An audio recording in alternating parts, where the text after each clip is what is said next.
Good evening. We are now calling the March 17th, 2026 City Council meeting to order. Can we get the roll call, please? Councilmember Evans. Present. Councilmember Edwards. Here. Deputy Mayor Randolph.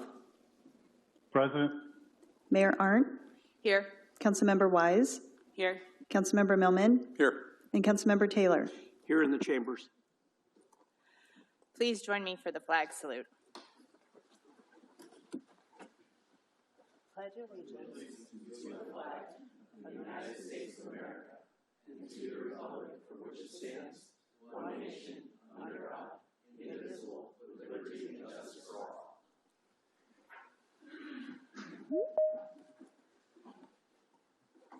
I move to accept the agenda in order and content. Second. I have a motion and a second. Any discussion? Seeing none, we will have to do roll call votes for everything this evening. Councilmember Evans. Yes. Councilmember Edwards. Yes.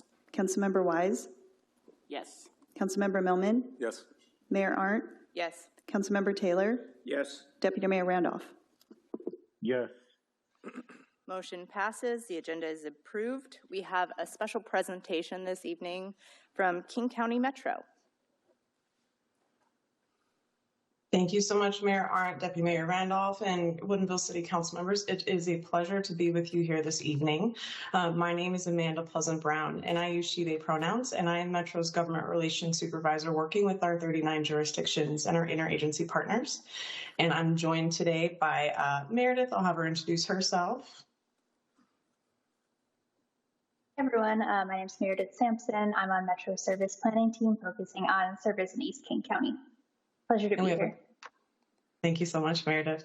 And we have a couple team members also joining us. Genevieve Jones, who's on my team supporting jurisdictions on the north end, and Brian Henry, who works with Meredith Sampson, hi Brian, on our east side, planning our service there. And so we have a quick presentation for you. We encourage you to ask questions along the way. Thanks, Genevieve, for sharing your screen. And we can move to the next slide to kind of go over our agenda. And so this evening, we're going to go just a quick overview over Metro, and then we'll do an overview of transit there in Woodinville. And then we'll talk about near-term Metro investments in Woodinville, and then long-term investments, and then how we can work together. And then we want to answer any questions that we can this evening. And we can move on to the next slide. And now onto our overview. So who are we? So we're King County Metro. So we're this region's largest public transportation agency. We do a lot of different things. So of course we have our fixed route bus. We have our on-demand paratransit for those our most vulnerable users. We have our van pool that helps commuters get to and from work. We also have our water taxi, and we also have our Seattle streetcar. We also run the Seattle light rail. Oh, sorry, what was that? Sorry, it was just some noise here in the room. Please continue. Oh. Appreciate it. Thank you. Our operators are also the ones who run Sound Transit Light Rail and Sound Transit bus service, express bus service. And so our goal here and our mission is to provide the best public transportation service and improve regional mobility and the quality of life here in King County. We do identify as a mobility agency. And then our next slide. We are actually the 8th largest transit agency in the country, which is not a small task. We have nearly 6,000 folks who help run our service. That includes the folks on this call. Our last biennial budget that was passed by our King County Council that operates as our board of directors was $3.97 billion. That's our operating and capital budget. We have about 148 fixed routes right now, and there will be more coming with Eastlink connections. We have about 1,360 Metro and Sound Transit buses. We have 7 bases throughout the region. We have 277,000 riders a day and climbing. And then we also have about 1 million folks who use our additional services. And we think that we're keeping about 108,000 cars off the road every day. We know that traffic is a conversation out there in Woodinville, so we are taking folks off the street with our transit service. And on to the next slide. And the way that we actually plan our service and work with you all is defined in 3 main policies. So I'm going to start with our service guidelines, and this is how we choose to either modify, grow, or amend service in any way. This gives us the criteria. It gives us a way to analyze the service, how things are working, how they're not working. It helps us identify where we need to make additional investments, and if we need to deprioritize certain routes, that's going to be in there. We also have our strategic plan for public transportation. These are our goals, just like strategic plans I know that you all work on there at the city and also throughout your day jobs. This articulates our goals and mission and our objectives and our strategies for how we're going to get to the service we want to see in our Metro Connects network. So Metro Connects is Metro's long-range vision. Our hope is that we're going to grow service in our capital division by more than 70% by 2050. What's important to note about Metro Connects is this is our unfunded vision. So the plan acknowledges that we're going to need to work together differently and also secure some more funding for us to be able to implement our full scope of Metro Connects there in 2050. On to the next slide. We wanted to also bring some highlights to you all. So last year, it was really exciting. Service and workforce grew. We were the 2nd highest ridership growth in the nation. That was our 2nd year running, and we were the 5th service change to add service. So I know that Metro has been growing back, and we had to pull some routes back in the pandemic, early on in the pandemic. We know that Woodinville was impacted by that, but we're excited to say that we're growing. We also resumed our fare inspection and our fare enforcement, and that's folks on our bus asking, like, hey, have you paid your fare? So that increases our fare bucks recovery. And then we also made progress on transit safety. As you all are likely aware, we had the unfortunate death of our operator, Sean Yin, and that really spurred a regional moment to look at regional transit safety. So we increased and made better our operator partitions. Our newest fleet of our Gillig buses actually has permanent partitions installed that go straight to the window. Also, drug incidents and safety incidents are down, and we're really excited about that statistic. And we're just going to keep working on the Regional Transit Safety Task Force, and that'll kick off again this year. And we also restructured our service. We worked with you all to restructure for Eastlink connections, and we also restructured our service down in Southlink connections to really maximize the new light rail investments our region has made. And then we also made progress towards our greenhouse gas reduction. We moved to biodiesel. We're exploring different ways to reduce our greenhouse gas emissions to help all of our clean air goals. And then we began planning for our FIFA Men's World Cup. Next slide. And in 2026, our goal is to keep going and to deliver safe, clean, and reliable service. So we're going to continue that work on the Regional Transit Safety Task Force. We are also in our last budget, we were able to secure our 24/7 cleaning enhancements and making those permanent. And we're super excited to grow service by 406,000 service hours over the next 2 years. Those are investments and reinvestments brought to us by the Eastlink and Southlink connections, the restructures we worked on last year. And then we're also all really excited, and we know that you're going to talk about it later, but the FIFA Men's World Cup, we're getting ready for tourists and King County residents. And then we are rolling out our Gillig buses, mostly from our South King County, but those are going to be out in the system, and we can't wait to see how they perform.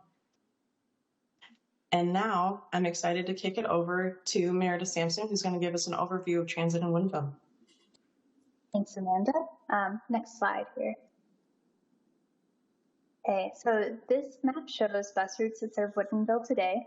I'll get into each of the metro routes in more detail, showing where they go and how often, but I think it can be helpful to kind of show everything on one map first to see the big picture.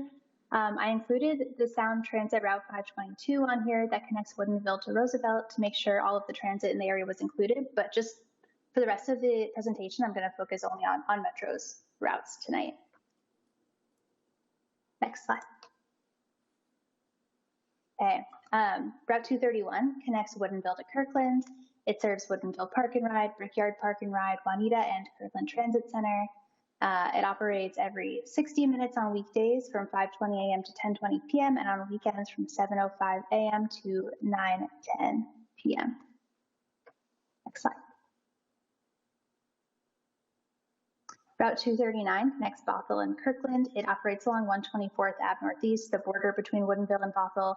It serves Utah, Bothell, Bothell Park and Ride, Brickyard Park and Ride, Totem Lake Transit Center, Kirkland Transit Center.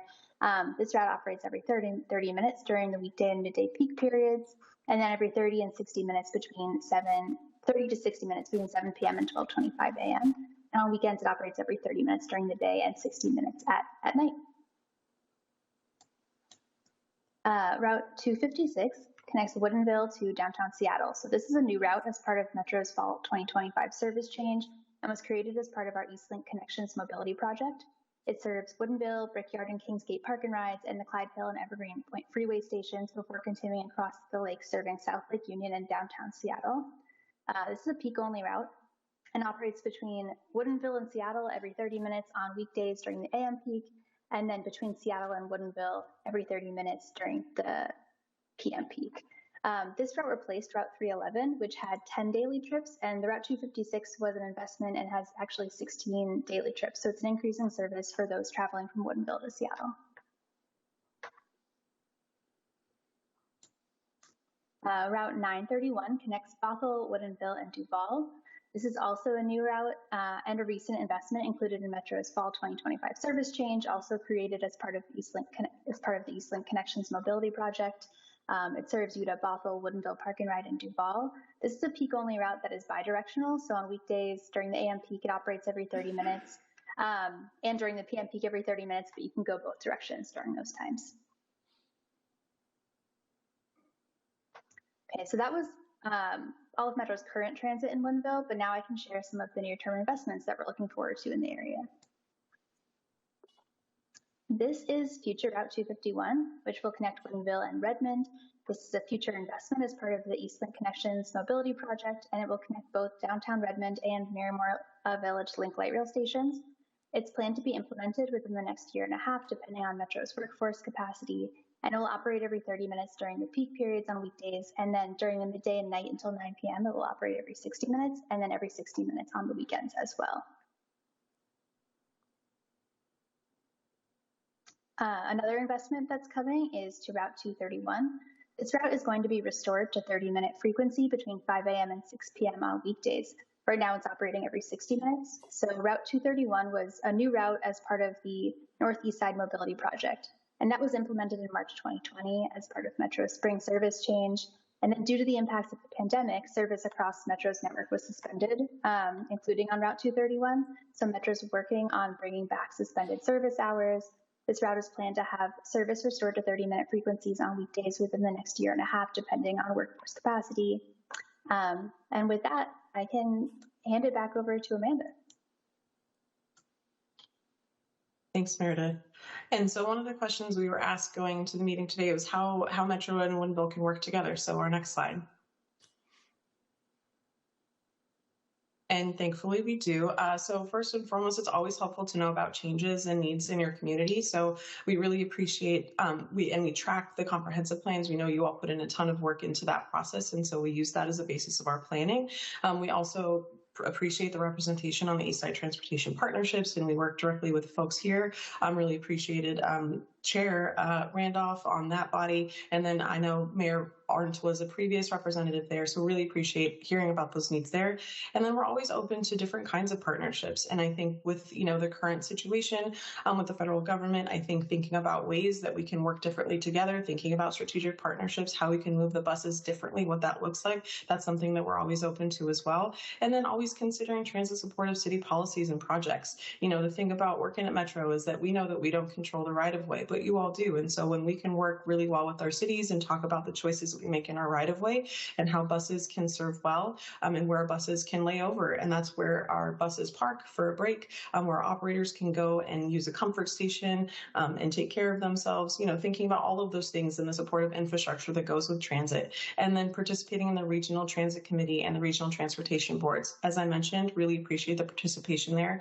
The Regional Transit Committee for folks is a body made up of King County council members and local elected officials through the Sound Cities Association, and they help influence and decide on some of our policies. And then also, it's really helpful when you follow and amplify Metro's messages. If we're communicating about things, for instance, we have this service change coming up here on March 28th, and we're going to send you all some information. We would love if you can share that with the residents in your city as well. So those are just some of the ways that we can work together. And we're at the end of our presentation now, so we want to say a big thank you, and we're happy to take questions.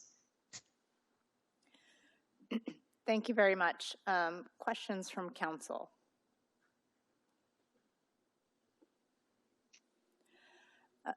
Councilmember Evans. Thank you. Thank you for this presentation. I want to go back to the dedicated route to the Redmond light rail. You said that it's going to be in the next 18 months.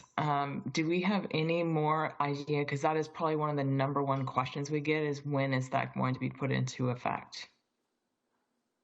The timing of that route, I think you're referencing Route 251 that will connect to downtown Redmond and Miramar Village stations. It will be within the next year and a half. It really depends on workforce capacity at this time, and we'll know more by September if we'll be able to implement it at the next spring service change. So that's when we'll have a definitive date for you, but we definitely understand that's a top priority to connecting to the light rail now that it's going to be crossing the lake especially. Yeah, especially now that because I think that's opening just in the next couple weeks here. Okay, thank you. Other questions from council? Deputy Mayor Randolph. Ms. Pleasant Brown, I think it comes up always about workforce capacity in Metro. Is there any messaging or any support that we as council and local electeds can take to help push for additional capacity? Thank you so much, and always appreciate the support.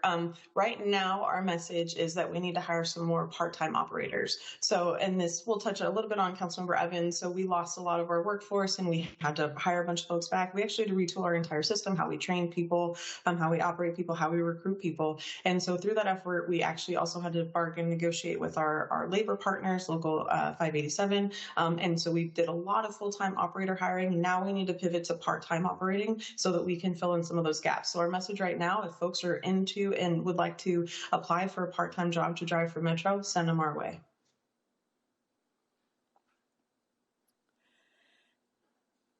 Thank you. I actually have a question about some of the alternate programs that we have had in some of our neighboring jurisdictions. I know Metro Flex came to the North Shore area and it's operating down in areas of Issaquah and Sammamish. Our community is really desperate for more routes, and it feels very frustrating to have this date for route expansion continuously pushed to the future, especially as we, as a city, are adding residents and really expanding our community. What are the possibilities of bringing some of these alternative services that would help connect our community to the places that they're really wanting to go, which we know are Redmond and Bellevue? Yeah, really appreciate that question, Mayor Arndt. And I want to just acknowledge the tension and the frustration that folks feel. And it's a really great place to be from a transit agency perspective. We love that people want the service, and we love that this is something that people are looking for. And we know that it's been frustrating. And so just acknowledging that and acknowledging the frustration from your community, it's really helpful knowing where folks want to go. For the flexible services, I just want to acknowledge we are not in the position to grow those right now, especially without external partnership. So the way that we've been able to approach some conversations recently is if there's money at the table. And so if jurisdictions want to start exploring what it looks like to partner on a service like this, and that's something that we can certainly talk about. We want to hear, who it is that you're trying to serve. Does it align with our service guidelines? Our system evaluation is also in this last one. It's a thing that we do every year to decide where investments are going, what's working and what's not working. There's some guidelines in there that we'd be happy to follow up with you about to kind of see how it is that we evaluate service and what it looks like.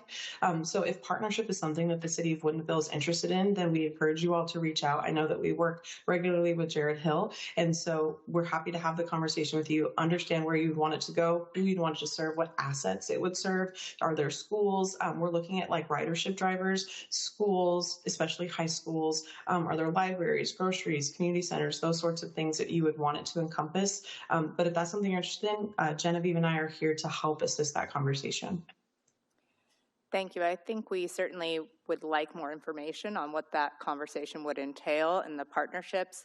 I know some of our neighboring communities have chosen to use private transportation companies like Circuit. I'm curious what the interaction between those private transportation operations and King County Metro is. Yeah, I do know the answer to that, but I want to see if Meredith would like to offer some insights. Sure. Yeah, we regularly are working with other jurisdictions who have decided to operate these other private kind of services through circuit. In some cases, the Metro just didn't have the capacity to take on those services. It was a conversation at the time.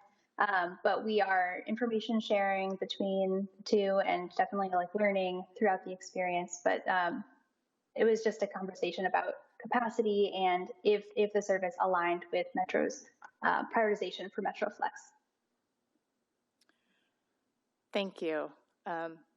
Any other comments or questions from council? I just want to thank our presenters this evening. I know it is not always easy to come and give us news that we may not want to hear at the moment. But I do feel it is important in my role to continue to advocate for expanded service here in the city.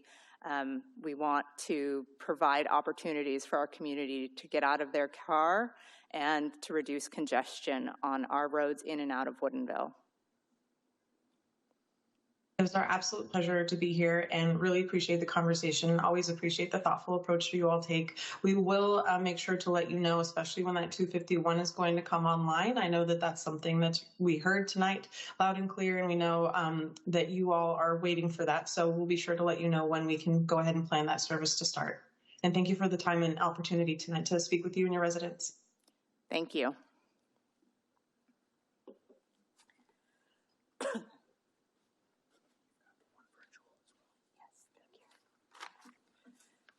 Thank you. We will now move on to public comment. I see we have a good number of individuals signed up. So when your name is called, please come to the podium. You can state your name and whether or not you live in the city limits, and you will have 3 minutes. And we're going to start this evening with our virtual commenter, Heather Hendricks McAdams.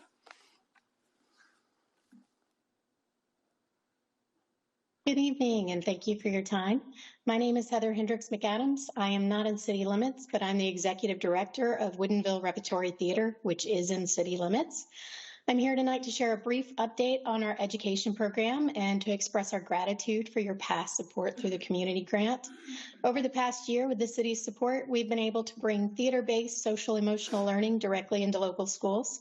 What started as a pilot program has now grown into a structured social emotional learning curriculum that is being used in classrooms at Woodmore Elementary, while we've continued our recess-based program at Woodin Elementary. Through this work, we've reached hundreds, if not thousands, of local students, many of whom do not otherwise have access to performance arts education. We've seen students who are hesitant to speak begin to volunteer for leadership roles. We've seen classrooms become more collaborative, and we've heard directly from teachers that this program is helping students build confidence, empathy, and communication skills in a way that traditional instruction often does not. One of the most important things we learned this year is that the work needs to be sustainable to truly serve the community long term. Because of that, we've shifted our focus to developing a full year curriculum and a clear scope and sequence, something that didn't exist before. This year, our goal is to complete that work. With continued support, we will finish the full year curriculum and hope to create training videos so that teachers within North Shore School District can implement this program themselves at no cost to North Shore School District schools. That means this becomes a long-term scalable resource for Woodinville schools, not just a one-time program. We also plan to continue limited classroom instruction in the spring to ensure the curriculum is tested and refined so that we can deliver what is truly effective. We want to be transparent that due to a recent staffing transition, we've adjusted our scope for this year. Rather than overcommitting, we're focusing on doing the next phase well so that when we expand again, we do so sustainably and with strong infrastructure in place. At its core, this program is about giving Woodinville students tools they will use for the rest of their lives, how to communicate, how to collaborate, and how to understand themselves and others. We're proud that this work is being built in Woodinville and for Woodinville. Thank you again for your past support and for considering our request this year. Thank you.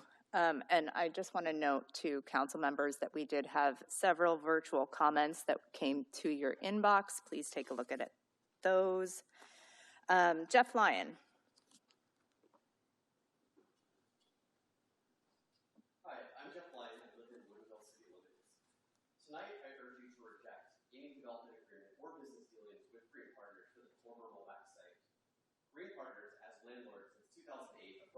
terminated their partnership with Molbach's in November 2023. This forced the closure of a 67-year-old community institution just 2 months later. As former CEO Julie Pavia testified, Molbach's would still be operating today if Green Partners had not canceled the agreement. What was promised as the Gardens District, a collaborative city and a garden vision blending housing, retail, and green spaces tied to our agricultural heritage, was scrapped to pursue a more profitable, denser project. Historic structures, including the iconic greenhouse, were demolished hastily just days before potential landmark hearing, erasing any chance for preservation. The site has sat vacant and scarred for over a year, a visible wound in the heart of our town. Now, Green Partners seeks major concessions, height, density, vesting, while offering minimal public benefits, limited retail, quote, affordable housing that costs more than current market rates, a splash pad that we have to pay to maintain, pay to operate, and no true anchor to replace what was lost. Not much is certain in life, but it is nearly certain that this council will vote 6-1 to approve the developer agreement. Despite the occasional platitude about listening to residents or preserving our character, the pattern is clear. When push comes to shove, the majority has always sided with developers, granting variances, height increases, in favorable terms time and time again. Approving the deal with Green Partners would tell the entire community that the needs of developers and your own political aspirations supersede the overwhelming voice of your constituents. It would send the message that it's okay to force a beloved business out of our city, it's okay to destroy historic buildings, and it's okay to lie about it in a press release. Molbach's wasn't just a store, it was our identity, drawing visitors and fostering pride beyond wine tasting or bedrooms. Council, I want to be proven wrong. Stand with residents who value our heritage, refuse to reward actions that destroy a beloved landmark, insist on a partner that respects Woodinville's character, or let the property find one that does. Thank you for your time and listening to constituents. I hope, against odds, that you will vote no on any deal with Green Partners. Pam Miller.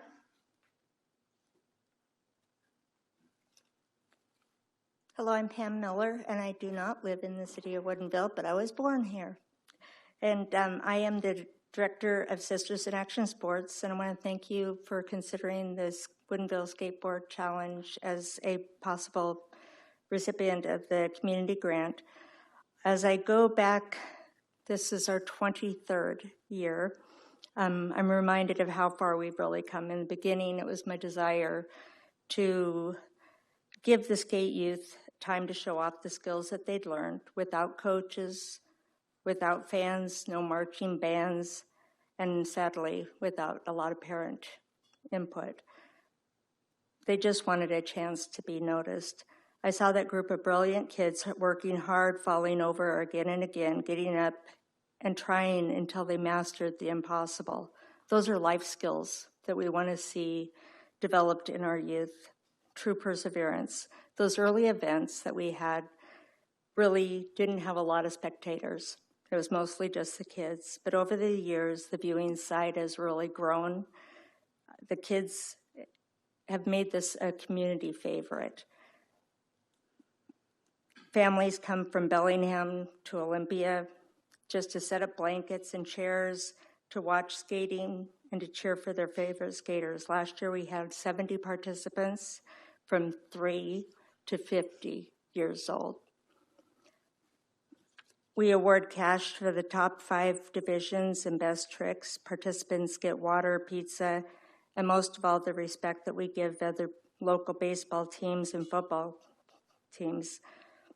We had a master artist attend last year, and they gave the kids a chance to do art on the art wall with the theme of a positive attitude. We are giving a one-time-a-year event to the community that is highly underserved, and I don't underestimate how much that changes the course of their futures. I'm asking you to understand that the funds we request are penny for penny what it costs to put this on. Last year, our request to budget through the community grant was cut by over $1,000 because it was an election year. One of the city council candidates did donate the difference, and with the help of a few businesses. I'm asking you to consider the request that I made this year is actually the cost of putting the event on. We will not have that support again this year. It's a very special event, and it's really fun. And I hope that those of you that haven't seen it before come out. I did send some pictures and things. I'm hoping that you got them and saw them. Thank you. Thank you very much. Sue Carroll.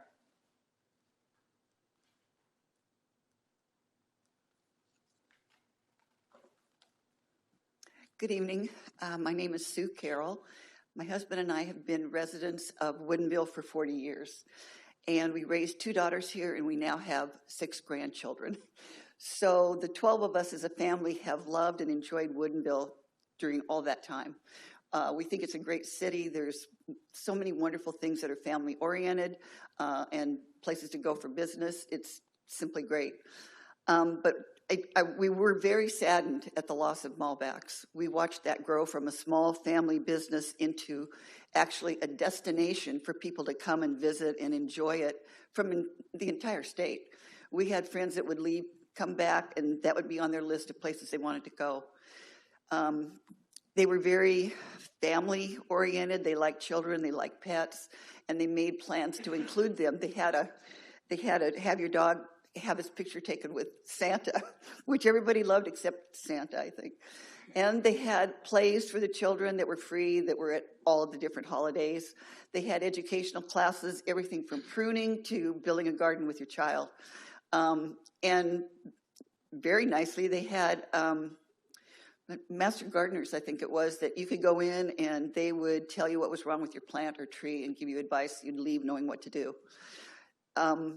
It was a tremendous loss when they went away, and I think it was a tremendous loss for our family, but I also think it was for the city of Woodinville. And I'm not sure what happened. I've heard some things. I do know that the developers, Green Partners, or whoever they are, owned the land and had been leasing it to Malbecs. And then when there was an agreement about the project going forward, they declined to renew their lease, and that was the end. And it's just like the old growth forest, you know, you can't get it back after it's gone. And you might think that, you know, you're going to plant some saplings and everything's going to be all right, but it's not. And I'm concerned that this development company is asking for variances in terms of density and how tall the buildings are. Right now, I mean, if you want to, during business hours, if you want to, or rush hour, I should say, if you want to go from Duval to Woodinville or Redmond to Woodinville, those roads are clogged. They're clogged now. And from the Woodinville, Redmond area, there's all kinds of development in the wine country. There's a hotel, nice hotel. There's a lot of living space there. Parking, there's going, not enough actually, but there's going to be more and more development in that area. And if we add, I don't know what's planned in terms of the number of apartments or senior living or retail or whatever it is, but specifically the people that are going to live in the heart of our city. That's right in the downtown heart of our city. Some of that development, yeah, let's have it outside, but to bring that in and then not have enough infrastructure to warrant that, it's something to be considered. And let's see, what else was I going to say? Thank you. You've hit the end of your time this evening. Oh, okay. Well, frankly, mine would be a hard no to this company in terms of height and density. Jason Henderson.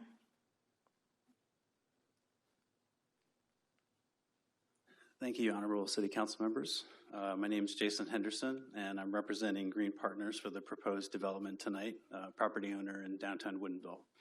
For well over a year now, we've been engaged in a collaborative process with the city and the community to thoughtfully shape a new plan for this site, listening, adjusting, and working towards something that works for Woodinville. We've engaged with hundreds of people, online and in person, about this project, and the feedback shaped what's included in those plans. Before I address the specific allegation that's been raised tonight, I want to start with some context about our relationship with Malbecs because it's important. Our firm had a long and supportive relationship with Malbecs. We originally entered into a land partnership in 2008, which helped the store survive during a difficult period coinciding with the great financial crisis. From that point forward, We leased the land back to Malbecs at a sustainable, low rate for many years. And beginning in 2020, at the onset of the pandemic, we provided free rent from then on. We had a strong, supportive relationship for 15 years. That history matters because it's fundamentally inconsistent with the claim that we somehow pushed Malbecs out. From the very beginning, the Gardens District Plan, which we worked together with Malbecs on for years, explicitly included a new Malbecs Garden and Home store as part of Phase 1. The intent was continuity, not displacement. Malbecs was planned to stay on the site in a new facility as part of the project. It was an incredibly difficult decision to pause, but the environment in 2023 simply could not sustain the project's construction even though we were far into the permitting process. Many projects across the region suffered the same fate during that time. When we paused the Garden District, we again did not push Malbecs out. The lease still had years remaining well into this year, and the store remained open. Any redevelopment would be out of their way for a long time. Therefore, we offered several times to even further extend their ability to remain on the property past the term with free rent for many years. These offers were all declined, and the store closed, and it was a tremendous loss for the community. It's disappointing to hear these false narratives being promoted in the community because it ignores the history and those facts. More importantly, this isn't all about Malbecs.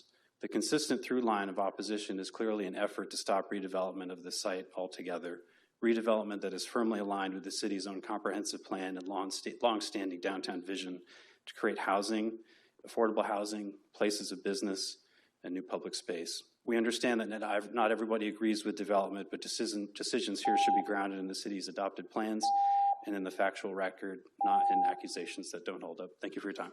Thank you. Allison Farmer.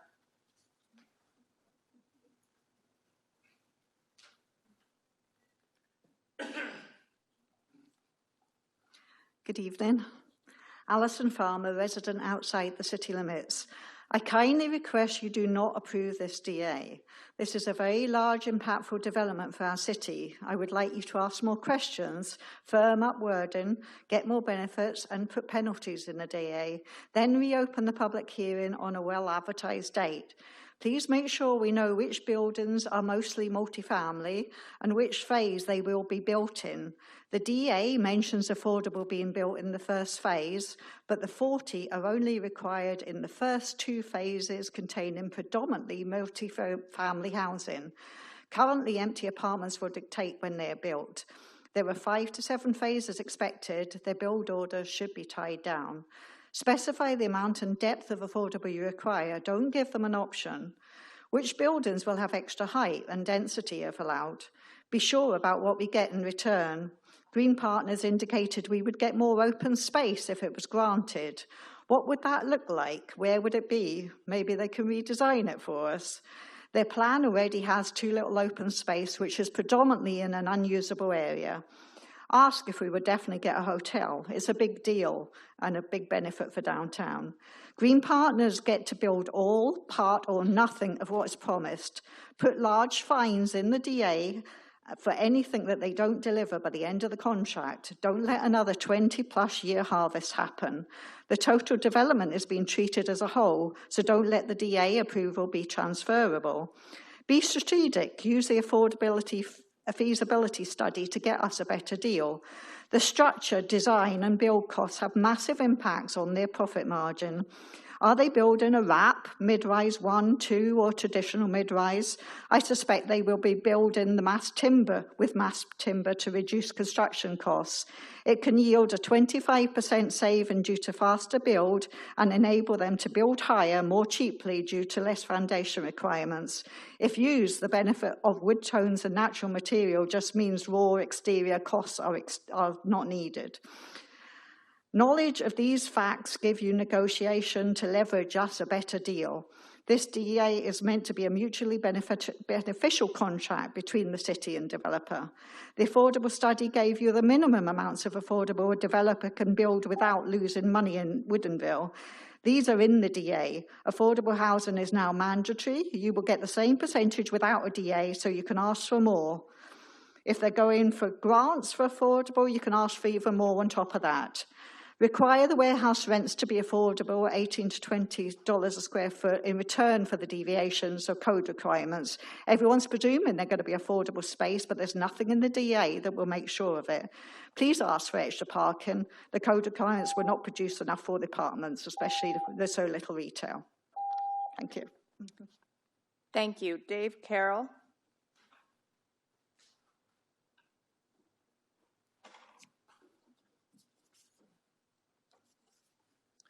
Thank you, City Council. I think it's just without any parameters on height restrictions and density, it's just a matter of when the project is fulfilled and it's completed, did it benefit the city of Woodinville or did it benefit the developers without restrictions? Thank you. Thank you. Tim Wingerter. Hi, Tim Wingerter. I live within the city. Later, there's a presentation about traffic along 156th, and my intent with these comments is just to invite some more rigor and invoke some questions during that process. So first, I wanted to thank whoever prepared that report. 6 months ago, it was the case that the radar signs did not do this capability, and then the report actually talks about the capability, so that's great. But I think there was some concerns in there around how difficult the signs are to use, and it seems like they may have pulled 48 different files just to get a day's worth of data. If that's the case, that's a big problem. They take seconds to pull. You can generate 30 days worth of reports in like a second. You can watch someone do this on YouTube, or you can contact tech support. So I would challenge that part of the document when you hear that. Secondly, there are points kind of citing the poor accuracy, and I just wanted to reiterate that this is one of the most widely deployed radar signs in the country, used by almost 2/3 of DOTs around the country. So if there is data accuracy concerns, that should be kind of work with the vendor, figure out, is the sign calibrated correctly? The biggest problem is how the angle is relative to the street. And I also didn't see any of the data that is cited as being inaccurate in the report. So it would be good to compare that to the radar sign and the mobile trailer unit. And lastly, it talked about some mitigation options. The first was kind of a straw man argument around full-time traffic safety to the tune of $300,000 a year. I think enforcement is the spectrum, right? You don't need a full-time cop for one single street in your city, but you can do something more than nothing times per year, right? So I'd invite some questions on that. And the last one is the education opportunity. The sign themselves have a bunch of capabilities. You can throw up a smiley face when someone is compliant. You can throw text up there that says slow down. You can flash police lights. These signs have not been configured from their default, so they do none of that. They just show the speed up until you max it out, so it can even be a fun game for speeders. So I would just, again, like to push on the rigor around this particular vendor and whether it's being utilized to its full effect. Thank you. Thank you. Alex Campbell.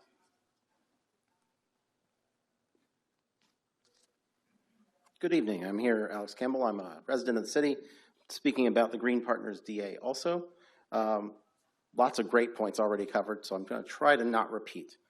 As you all are aware, the city has, in our code, a legal requirement that developer bonuses are offset by an equal amount of public benefit. So the equality is very important. It has to actually probably be better. If you're negotiating strongly, you'd like to get more, but at least equal. So what is Green Partners getting here? Well, the way I read this DA is that they're getting 2 entire extra floors in at least 4 apartment towers. Now, I'm not going to claim that I know exactly how many units there are, but looking at our most recently built apartment complex, looking at their layout, looking at the number of units on a floor per acre, it's very easy to estimate that this is a lowball number, again, because I'm using the low end of what a new building's rent typically is. And of course, these will be at floors 6 and 7, so they get extra height rent costs, or they can charge more. They're going to make, over 10 years, the first 10 years of that 40-year life of that building, they're going to make $30 million of extra revenue. That's a lot of value they're getting from just those 2 extra floors. Now, they've tried to claim paying fees that are legally required are a public benefit. Finally, that got through that that's not a true public benefit. That's just following the law. In the most recent meeting, they claimed paying construction sales tax is a public benefit. But they're going to pay the construction sales tax if they build without the bonuses. So you really only can, at best, claim the construction sales tax above floor 5 counts. And I don't even think that's true because, again, they're following the simple law. That's not an extra. So I only see the $200,000 that they put in towards a splash pad, and the city has to cover the rest. I believe there was a recent report by the city that that's going to cost us at least $500,000, maybe $1 million total to build. So $200,000 is a Bed Bath Beyond coupon. And compare that to $30 million of value they're getting, this DA is terribly out of alignment and leans entirely towards the developer. So I want the city council to take this back, negotiate harder with Green Partners, and get us a deal that is equal in value for the city so that we get this community we want. Thank you. Gary Harris.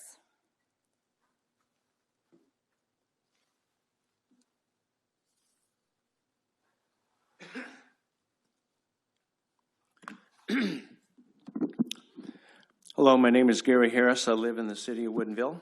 I'm going to talk just very briefly about the then, and then I'll talk about the now. So for then, back in the day when Elaine Cook was mayor and I was deputy mayor, and then when I was mayor and Lester Rubstello was deputy mayor, we had signed DAs with Molbox. They were going to have a very beautiful looking greenhouse on the top floor of that building. There would be parking. We had meetings with Mayor, Deputy Mayor, Mr. Buchanan, and the CEO of Molbox, and we talked about things, and then we came to the council meeting with OPMA rules, of course, and talked about things and voted on. But we had what we thought was a very good building that would be built, as opposed to the proposed 1,300 unit monstrosity that Green Partners is proposing. So that was the then, now the now. So I recently looked at East Rail Flats website. They will be in April starting to rent places. $1,700 for a studio, $2,050 for a 1-bedroom, up to $3,000 for a 3-bedroom. I want to know today how many units are in East Rail Flats and what are the divisions of those? How many people are going to be in East Rail Flats? Item number 2, the condos behind East Rail Flats. I took a tour of one of these townhouses, 4-story townhouse, very nice looking. And I said, oh gosh, looks like you'll have a view to the west. And the person hosting said, oh no, there'll be another building there, a few feet away from the building that I was in. So I want to know also, there's more space, it looks like, next to the post office and behind East Rail Flats. I want to know what's going in there and how many units and the disposition of the units in there. And then lastly, the block to the east of us here. I drove downtown one day and all of a sudden the building, everything is gone. So how many, the crane looks like it could be a 5-story building. How many units are going to be in there? I'm guessing at least several hundred units will be in there, plus the 1,300 units from the Green Partners monstrosity. There could be maybe 1,800 cars. It takes now about 5 minutes to go from west to east on 175th. This is only going to get worse with that many more cars. There is no parking. And then plus, you have another at least 5 minutes, maybe 10 minutes to go from the crosswalk at the ball fields and Wilmot Park to go under the trestle and get on 522. This has got to end. Thank you. Sorry, Mr. Harris, just a question of clarification. You mentioned an agreement with Molbox for greenhouses on the roof, And if my memory serves, that was the justification for the council at the time, allowing the extra height, which your compatriots are now complaining that we are giving to this development. Is that correct that you did vote to approve that extra height? We did vote to approve extra height. Thank you. But it was going to be a greenhouse, not rental units. Public comment is now over. Consent calendar. I move to accept the consent calendar as written. Second. Motion and a second. Any discussion? Seeing none, please. Councilmember Evans? Yes. Councilmember Edwards? Aye. Councilmember Wise? Yes. Councilmember Millman? Yes. Mayor Arndt? Yes. Councilmember Taylor? Yes. And Deputy Mayor Randolph? Yes. Motion passes. We are now on to our first business item for the evening, which is the consideration of the 2026 community grant applications and award allocations.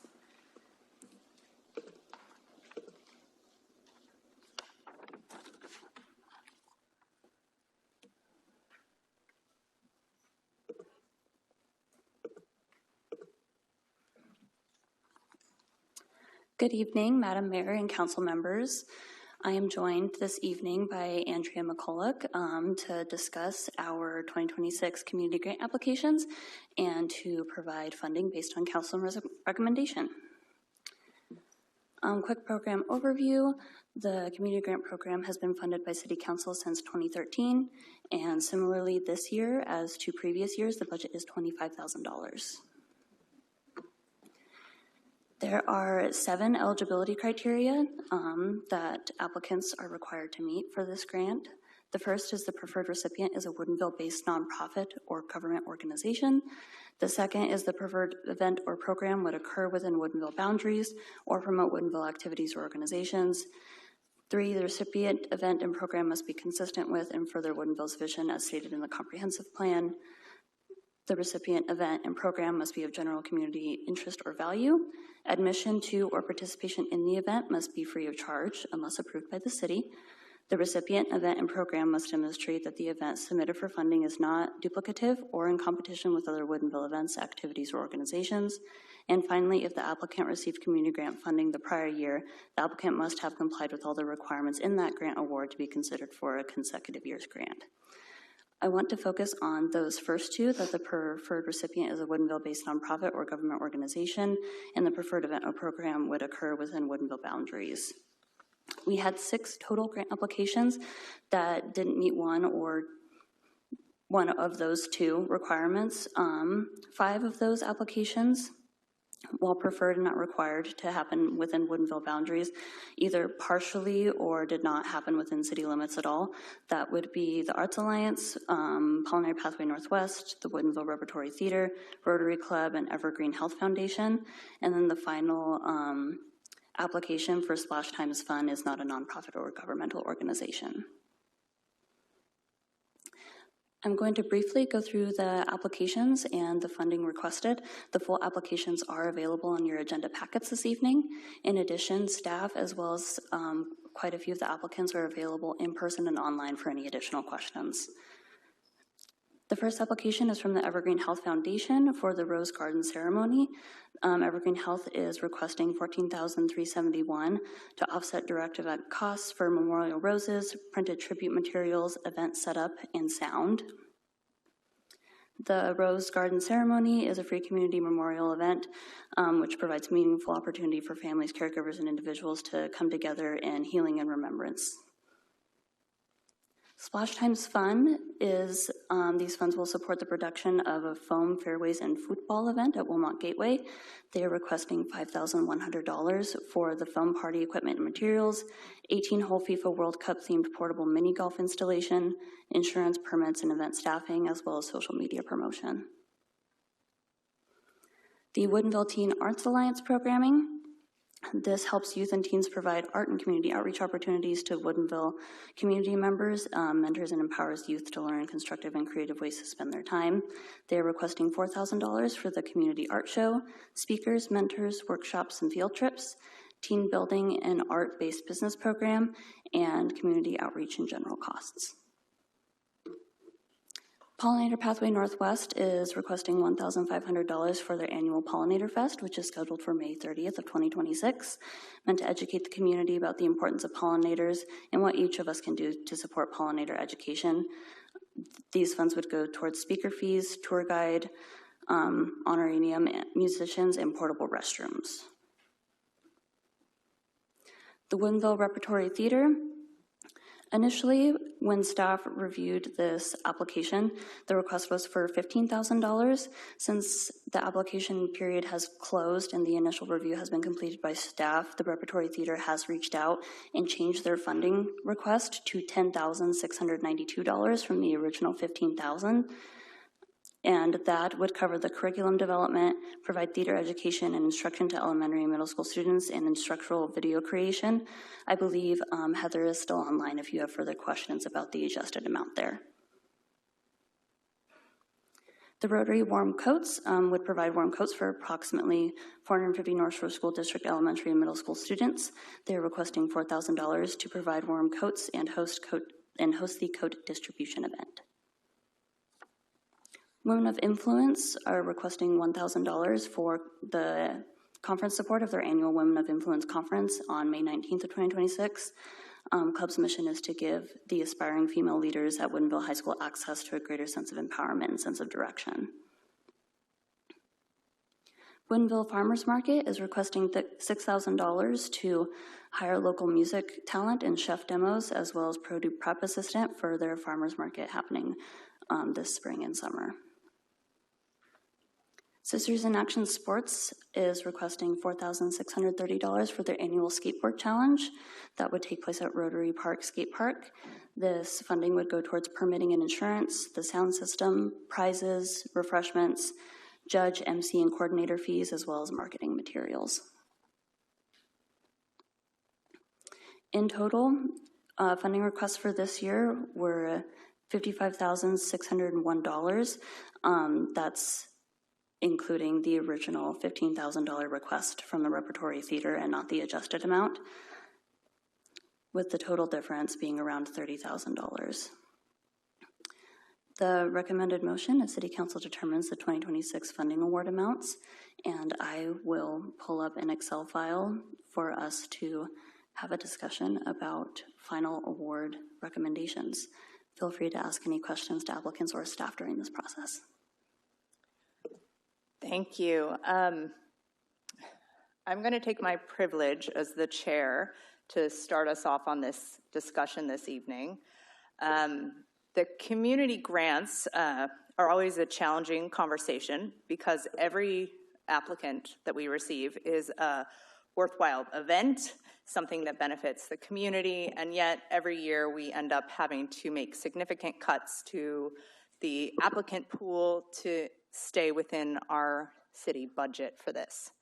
So I'm going to take my responsibility here, and I'm going to make some suggestions on some funding awards based on both eligibility and our budget, and I'm going to put these forward to council that my colleagues may deliberate and make adjustments, but this is all in an attempt to get us started on what is always a difficult conversation. So I'm just going to go through a list here. The Arts Alliance at $3,500, Pollinator Pathways at $1,500, the Repertory Theater at $6,500, Rotary at $3,500, Women of Influence at $1,000, Farmers Market at $5,000, nothing for the Evergreen Health Foundation since it takes place outside of city limits, $4,000 for the Skateboard Challenge, and nothing for Splash Time Fund since it is not a nonprofit organization. And now I will open the floor to my colleagues.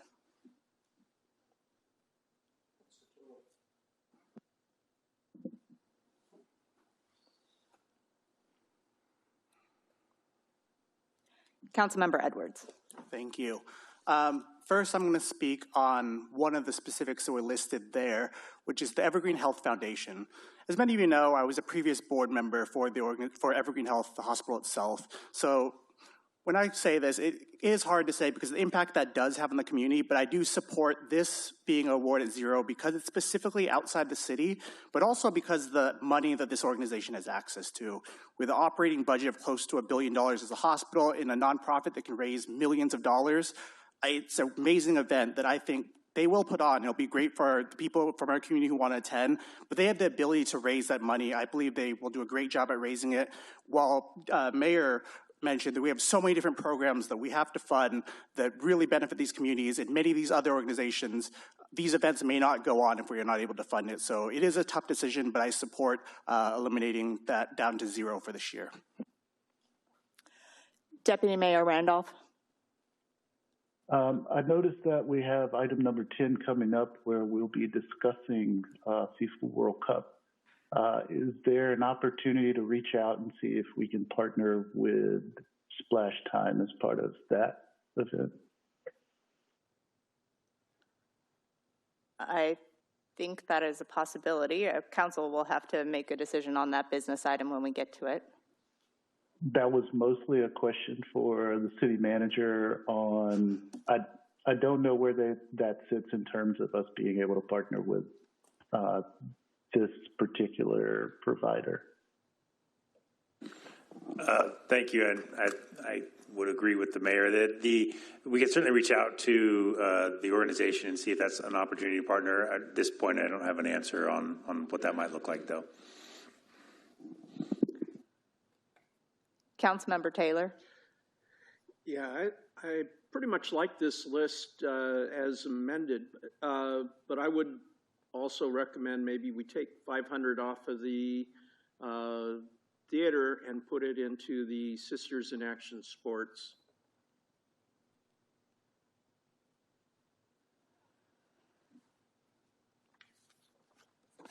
Okay.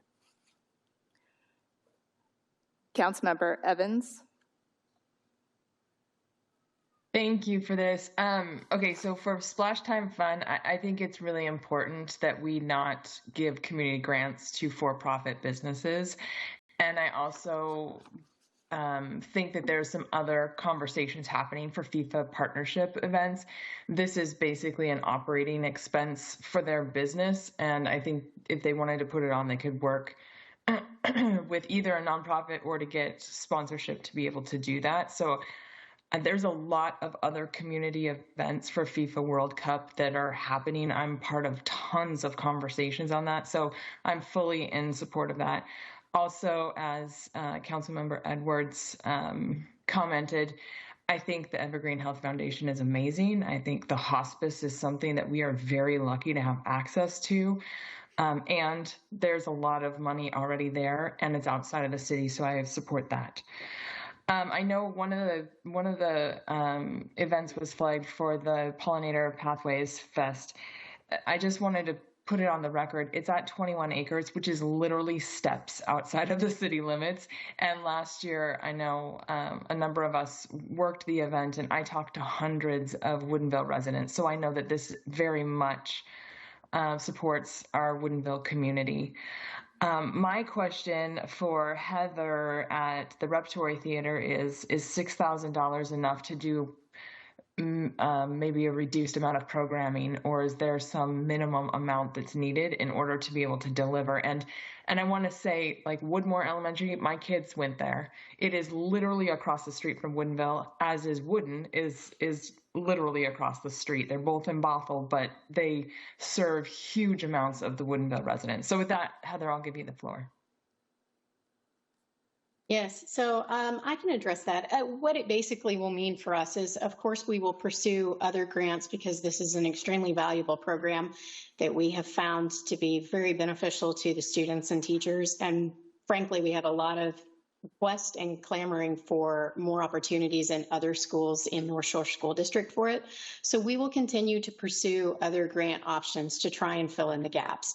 For now, that means that we would be scaling back the amount of curriculum that we can produce that's available to the schools. So it would just mean that for now, we might have 2 units worth of curriculum fully developed with the videos rather than 4 units.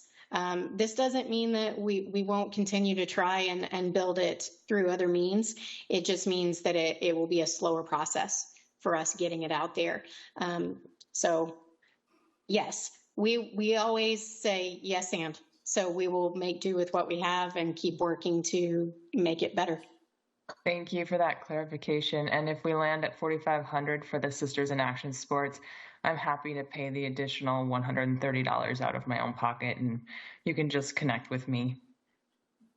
I think it's a very valuable event, and I wish that our budget was in a place where we could have more community grants.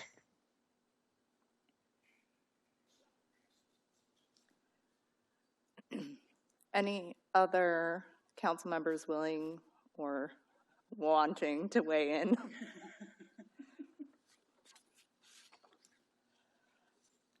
I'm sorry, might I ask a question?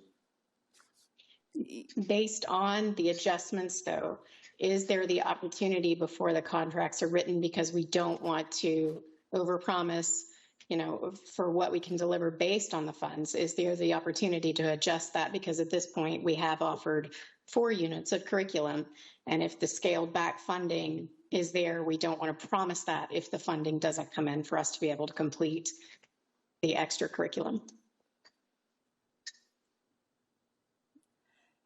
I'm waiting for staff Right. I believe that's accurate. We can adjust the scope of work if council's amenable to that. Perfect. Thank you. Councilmember Edwards.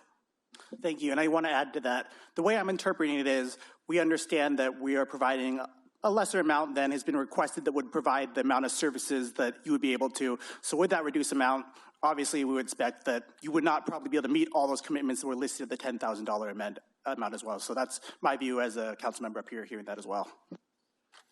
Thank you. All right, seeing no other comments, do we have a motion?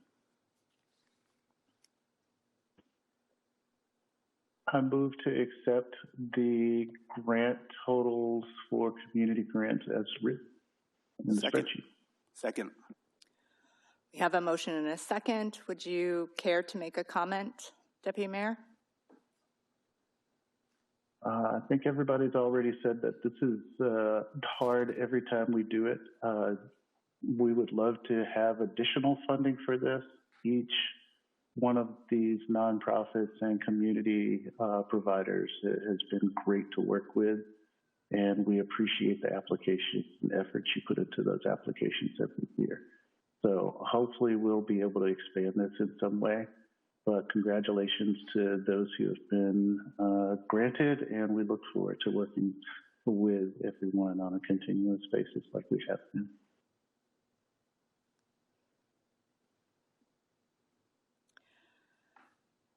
I will second my thanks for all of the organizations that do this work to help provide services and events here in our community.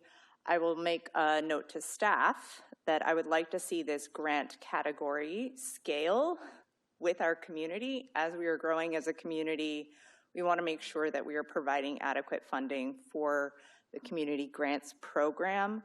I know that we as a council do fund other community events through other funding streams like LTAC for Celebrate Woodinville, or our next business item where we're talking about a community event funded through a different mechanism. But I just want to make sure that we are, as we are growing as a community, that this budget line item kind of keeps pace with that growth. And seeing no other comments, let's take a vote. Councilmember Evans? Yes. Councilmember Edwards? Yes. Councilmember Wise? Yes. Councilmember Millman? Yes. Mayor Arndt? Yes. Councilmember Taylor? Yes. And Deputy Mayor Randolph? Yes. Thank you. Motion passes unanimously. Congratulations. We're moving on to business item 10, the FIFA World Cup 2026 Watch Party.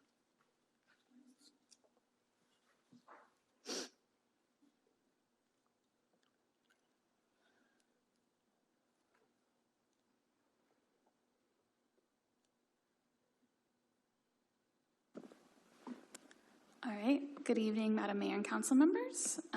Today I'm here to present a proposal for a FIFA World Cup watch party at Wilmot Gateway Park and to request allocation of funding for such an event.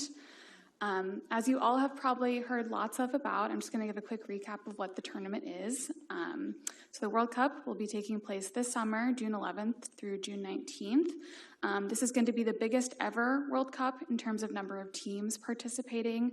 There's going to be 48 teams across 16 host cities in 3 countries. So the U.S. is a host city along with Canada and Mexico, and there'll be 104 matches across these 3 countries. Thinking about size and scale of the event, the FIFA World Cup, Men's World Cup is largely considered one of the world's largest sporting events, attracting billions of global viewers, and this particular World Cup is poised to break those records given the number of matches. This is just a visual map of the host cities. So yeah, like I said, 16 host cities in the 3 countries. Seattle's lucky enough to be able to host 6 games at Lumen Field, which is going to be called Seattle Stadium during the event, just for clarity of knowing which city teams are at. And then this includes one Team USA game that's happening on June 19th, USA versus Australia. And although the games take place in Seattle, the World Cup is expected to have a significant economic impact in the entire region and in the state, not only because it's attracting tourists from all over the world, but also because people who live in the area are going to want to get out and celebrate and patronize businesses and participate in the festivities.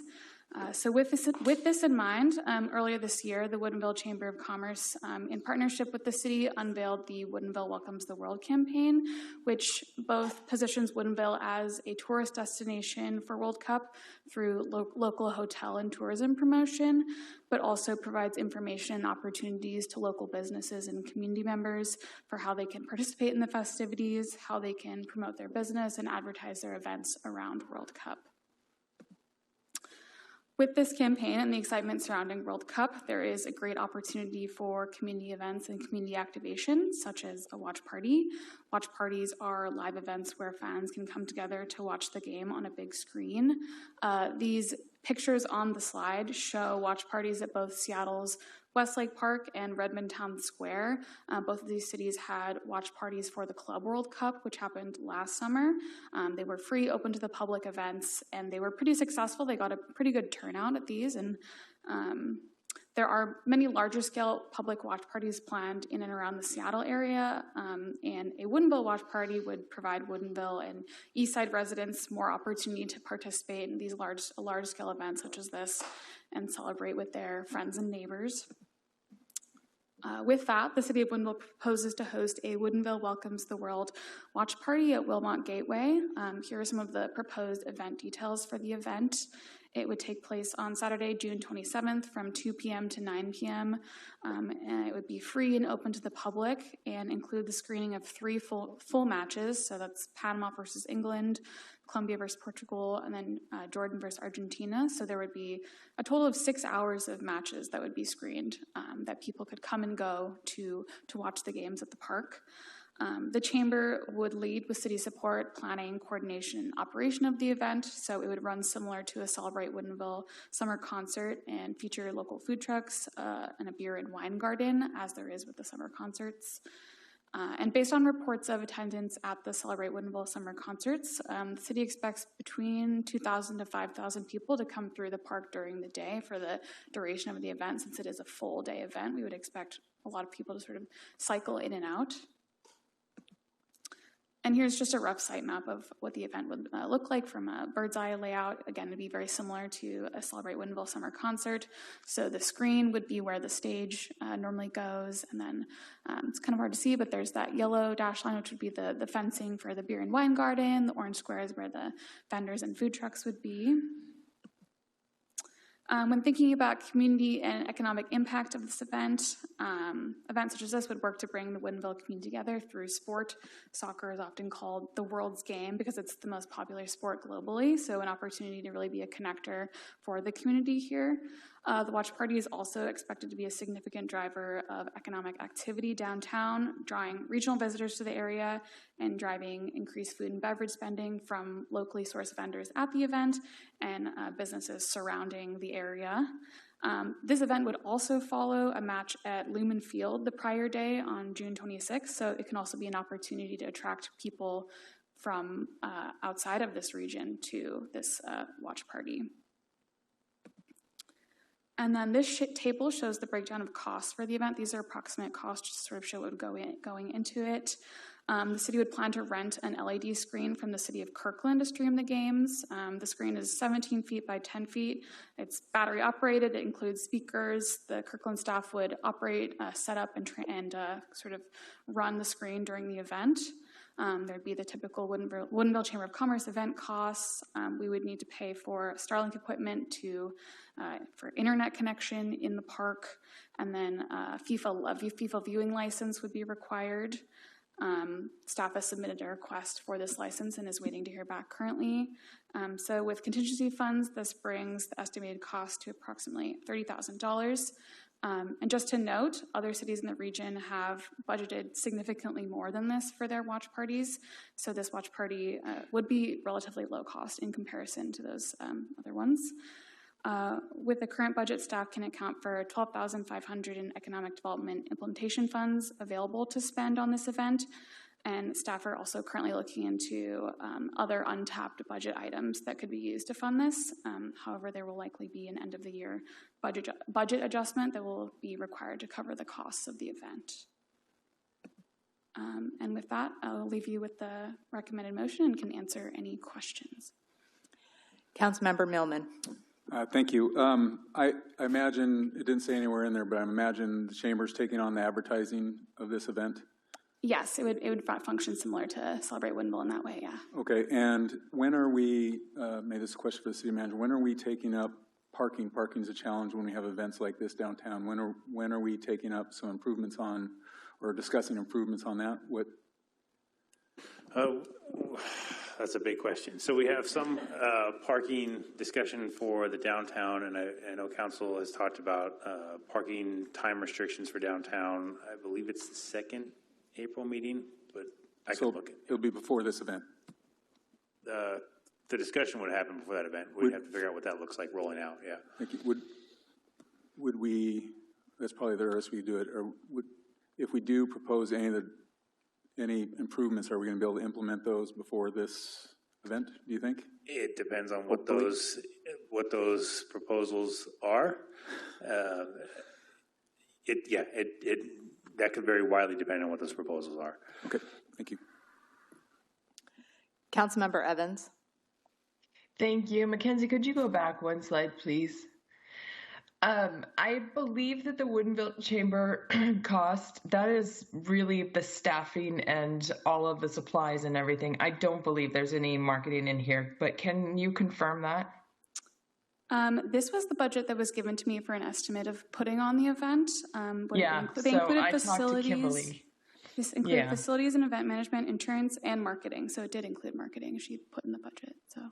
But what is that marketing? Because the thing is if and I'm fully in support of this. I think the economic development is great.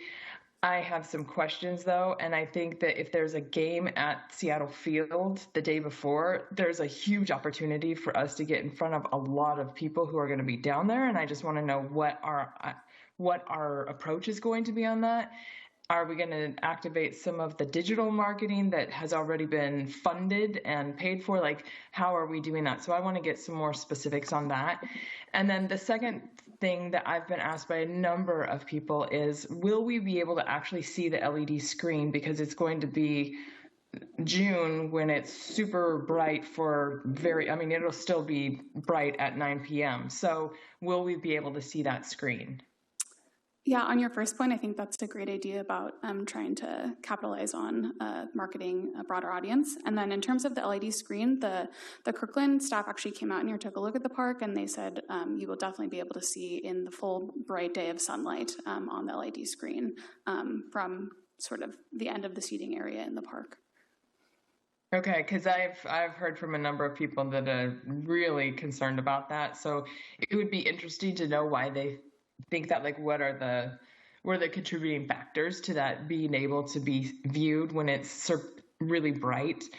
And my final thing is just, I want to thank the Chamber of Commerce for stepping up. This is a big extra event that they're taking on right before their busiest season. So I know they're not making money on this. This is literally what it cost them to put it on. And so we are really lucky here to have them. I know some of the other cities are having to pay significantly more for event support and organization. And so I just want to give a big shout out to the Chamber say thank you for this. Councilmember Taylor. Yeah, a couple questions. I heard other cities are going to be hosting. Want to know that. I want to know what the security arrangements are.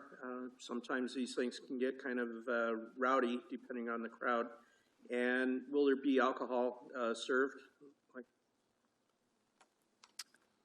The Redmond is planning on hosting a World Cup watch party at Marymore Park. They're planning on doing the final match, so I believe that's July 19th, so that would not interfere with us. And then Chateau Saint Marcel is also considering doing a watch party. I believe June 19th was the game they were considering. So those are the two major ones I know on the east side that are happening. And then in terms of alcohol sales, the plan is for it to run as a beer and wine garden in the park, as with the Celebrate Woodinville concert. So there would be beer and alcohol being sold at the event. And then in terms of police and staffing and security, that would be sort of folded into the chamber sort of event planning, and it would be typical for what they do for Celebrate Woodinville.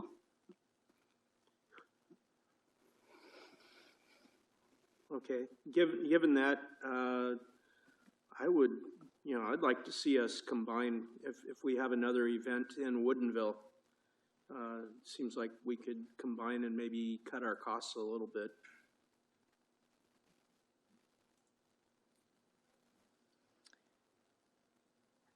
Councilmember Edwards.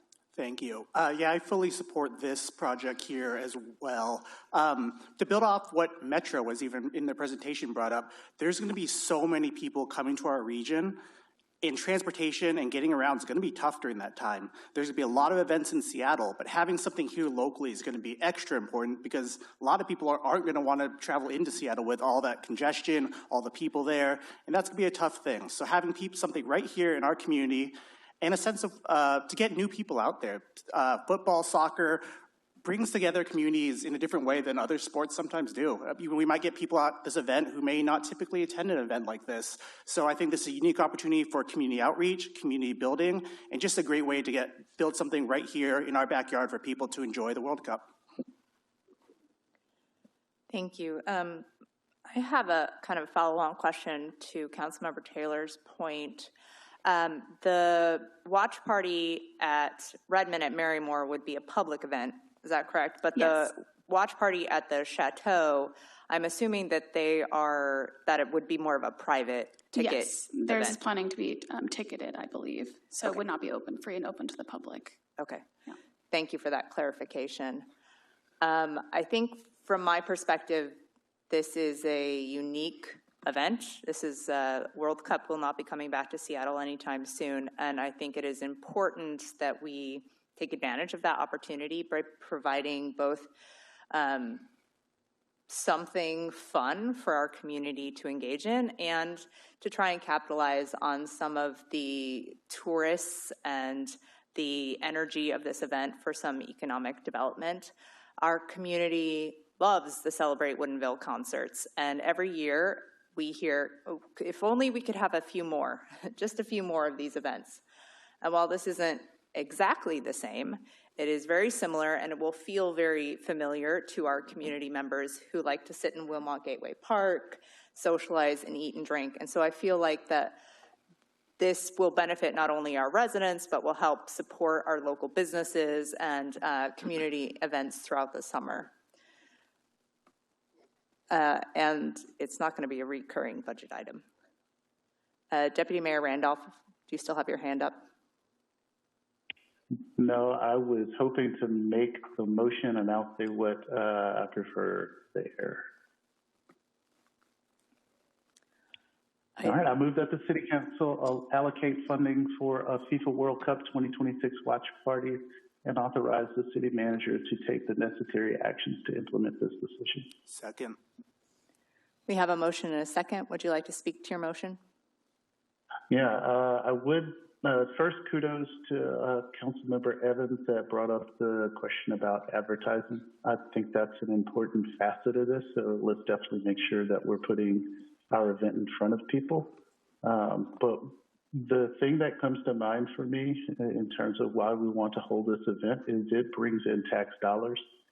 And a lot like other large sports events like the Super Bowl or World Series, and championship games, a lot of people just come to be part of the energy that's there. And I think we could capitalize on that by being an existing wine city. And I think we'll attract a lot of people as long as people know about it. I think that'll bring in tax dollars and will give us another event for people to enjoy. So I'm fully in support of this.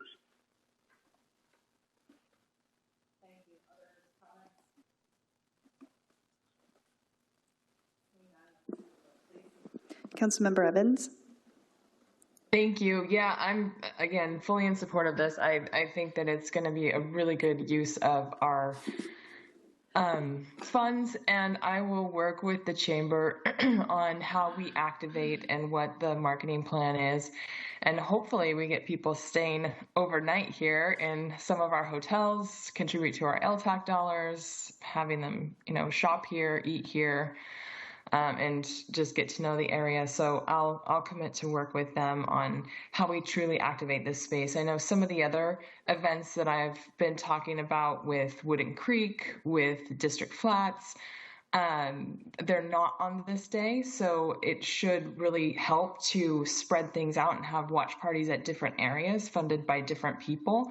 So we have this continual story. So again, I'm really looking forward to this. I think this is going to be a really great way. And my one ask is that we work with our sister cities around us to ask them to promote this. If it doesn't coincide with one of their events, if they could promote it so that regionally we can get the word out that we're doing this in a way other than just advertising. Thank you. I think we're moving on to a vote now. But thank you for your comment. And Councilmember Evans. Yes. Councilmember Edwards. Yes. Councilmember Wise. Yes. Councilmember Millman. Yes. Mayor Arndt. Yes. Councilmember Taylor. No. And Deputy Mayor Randolph. Yes.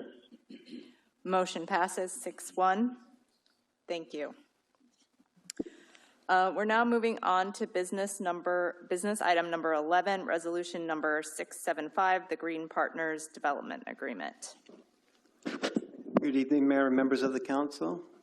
All right, as mentioned, this is a discussion and potentially action on a development agreement regarding resolution number 675. Just quick reminder, this project is 19.2 acres and it's located within our East Frame and Pedestrian Core Design Districts in the Central Business District Zone, here right in the middle of the downtown area. It's anticipated to be built in 5 to 7 phases, involves about 1,300 housing units, estimated 1,800 parking spaces, 89,000 square feet of retail, dining, and office, possibly a new 200-room hotel. And then there'll be also frontage and street improvements, as well as a temporary adaptive reuse of an existing warehouse and a new public spray park and public plaza. Wanted to just kind of go over, because there's been a lot of discussion both before the council and the planning commission in developing the development agreement that's in your packet tonight. So this all started way back in February of last year when they had submitted their application. We held a study session shortly after that with the City Council, got your early input towards negotiating the agreement, and took that into the negotiations that we then proceeded to go into. There was a study session in May where, because Green Partners had also applied for a code amendment, and so we had a little bit more discussion about the development agreement, and the council also then agreed to put the code amendment on the Planning Commission's work plan. And then the Planning Commission took it up in December. They held a study session. They held a public hearing in January, and then City Council's had 2 prior study sessions before tonight, and then tonight it's up here for discussion and possible action. So just again, quick reminder, what is being requested. Green Partners is asking for vesting in the development regulations, which would also include Ordinance 804, which you approved earlier in your consent agenda. Authorizing ground floor residential development, and it's not just anywhere they can put it, it's laid out where they can do that in Exhibit O. Authorizing the 75-foot maximum height in the East Frame Design District. Authorizing the 2.5 residential floor area ratio bonus. Authorizing the use of the Downtown Vision Illustrative Design Guide. And then they'd also get some vesting in our park and our transportation impact fees, a vesting in the urban stream designation that they've already received. And then it also kind of lays out the phasing of the project as well. They're also requesting the temporary adaptive reuse of that existing warehouse that still remains on the property. And per some of the requests the council had, their intention is to use this primarily like as a public market. And so part of that adaptive reuse will include temporary design departures and use of existing parking lot for the building, so that they don't necessarily have to go rebuilding everything up, so that they then end up just tearing things back down. There's also, this was one of the council's requests, they wanted to make sure that this wasn't going to be like towards the end of the project. So Green Partners said unless they run into something like permitting delays or something like that, that they do intend, and they agreed to implement the market within 18 months after the agreement is signed. Just some of the other public benefits that we've talked about. Income restricted housing, also referred to as affordable housing. They have 2 choices. They could either do 10% at 80% area medium income, which is consistent with our current code that we did with the moratorium, or excuse me, with the interim regulations, not moratorium, but the interim regulations. They also have the option of doing 15%, and if they do the 10 at 80, there's no MFTE with that, so no tax breaks with that. If they choose the other option, that's 15% at 60% area medium income, which in that case, then they could get the MFTE program or basically get the property tax break for the residential improvements on the project. They would still pay the property taxes on commercial and on the land. It would just be the residential portion that there would be a tax break on. Sorry, Councilmember Edwards has a question. Yeah, while we're here, I just want to ask the question now, because I remember last time we had this discussion, I believe it was brought up by Councilmember Millman about a higher percentage of affordable housing. I believe it was the 15%. It wasn't an or before, or at least that was the discussion. Can you tell us how we got to this? This is what's in the development agreement, and I believe that was our understanding, is that both options were still available, but I don't know, Brandon, if you have anything else more you want to mention on it? Yeah, council discussed at the last meeting the idea of not having the optional or. It was going to just be required, the 15% at 60% area median income with the MFTE. Excuse me. I discussed that with Jason and Green Partners, and they need to preserve the flexibility on that for the different phases. There may be some phases that they're not able to do that MFTE project, or it's not desirable to do that MFTE portion of that, but they'd still provide the affordable housing, the 10% at 80. So it gives them some flexibility if there's some phases. For example, if they sold one phase to another developer, that developer would still have to do the 10% at 80, but wouldn't necessarily be able to make a project work at their 15% with the MFTE. So I can also maybe ask Jason to speak to kind of the reluctance on that flexibility.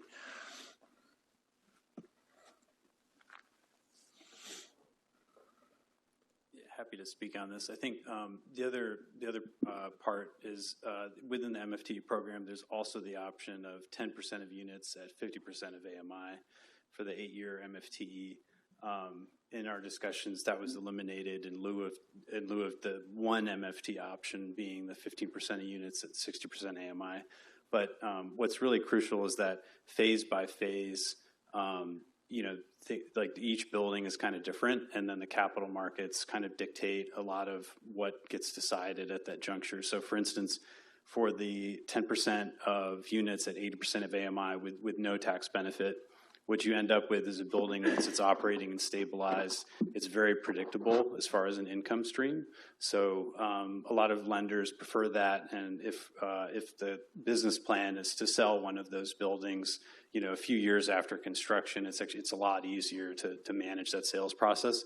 What's a little tricky with the MFT program is it is a higher margin for that 8-year period slightly versus the non-MFTE for the 8-year period. But at the end of 8 years, expenses jump by 50% because property taxes are about a third of your operating expense for an apartment building. And so oftentimes what happens is you really have to have that discussion with whoever your permanent financing or construction lender is, who will eventually turn into your permanent financing. Some are okay with that, some aren't. And so I think, what we wanted to do is just maintain some flexibility phase by phase, but fully intending to utilize the MFTE program because it generally is, as of today, it's very close financially, both of those options.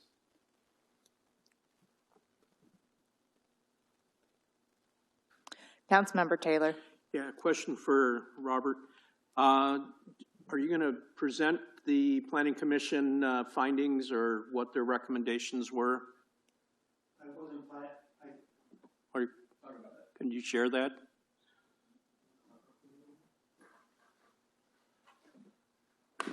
All right, maybe this one's working better. No, I was not planning to go back through all the presentations that we had done prior to that. But if you have some questions about the Planning Commission, I'm happy to answer those for you. How did they vote? What was their recommendation? Or the Planning Commission doesn't actually have the authority to make a recommendation. And so what they did is they held the public hearing, and then we brought to you the comments both from the testimony from the hearing, and then the Planning Commission members also had comments, and those were included in the staff report that we had brought to the council on that. But they don't actually have the authority to make a recommendation, so there is no recommendation on it from them. Did they take a vote? No, they did not. Oh, okay. I think that's hearsay then. All right.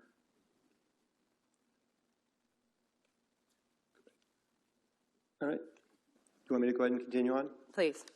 All right. Well, and I'll just note, regardless of the 10% or the 15%, and regardless of how many units they build, they do have, at full build out, they have a minimum of 100 affordable units. So even if they built, let's say, 800 housing units total for whatever reason, they would still have to provide at least a minimum of 100 affordable units with the project at full build out.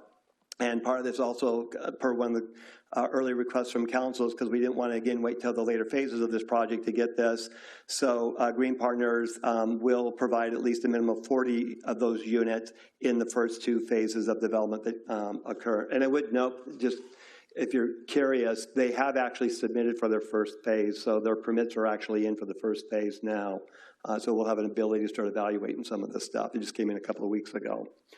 Some of the other public benefits, talked about the spray park here, and Green Partners would pay $200,000. It's basically a partnership between the city and Green Partners where the city will eventually take over and manage it. But if the city decides that they're not able to manage it any longer, then they can turn it back over to Green Partners. There's a couple of public plazas along Northeast 175th Street, and then also Green Partners has agreed to advance up to $1 million in park impact fees that the city would use for the Wilmot Gateway Park stage. Now, they'll get credit back on these when their projects, when they start building and stuff on the residential, but they're still giving us an advancement on it that we can basically use, and we don't have to wait until all of the housing units get built in order to be able to collect that money. All right, the development agreement also lays out phasing of infrastructure improvements, because this is also a big part of this project. There's the first part of the phase includes the completion of 138th and also 139th and parts of 173rd. And then when they finish the rest of the project, they'll do the rest of 173rd, 174th, and 137th, and it'll be built as well. So we get a bunch of road improvements that will also be included as part of this project. Part of that just primarily serves their development, but like 138th is actually one of our main grid roads that's been on our plans here for since King County days. Revisions from March 3rd. So from our last meeting, there's just been a couple of revisions we made. Of it worth noting, one includes Exhibit 8E, which is the haul routes.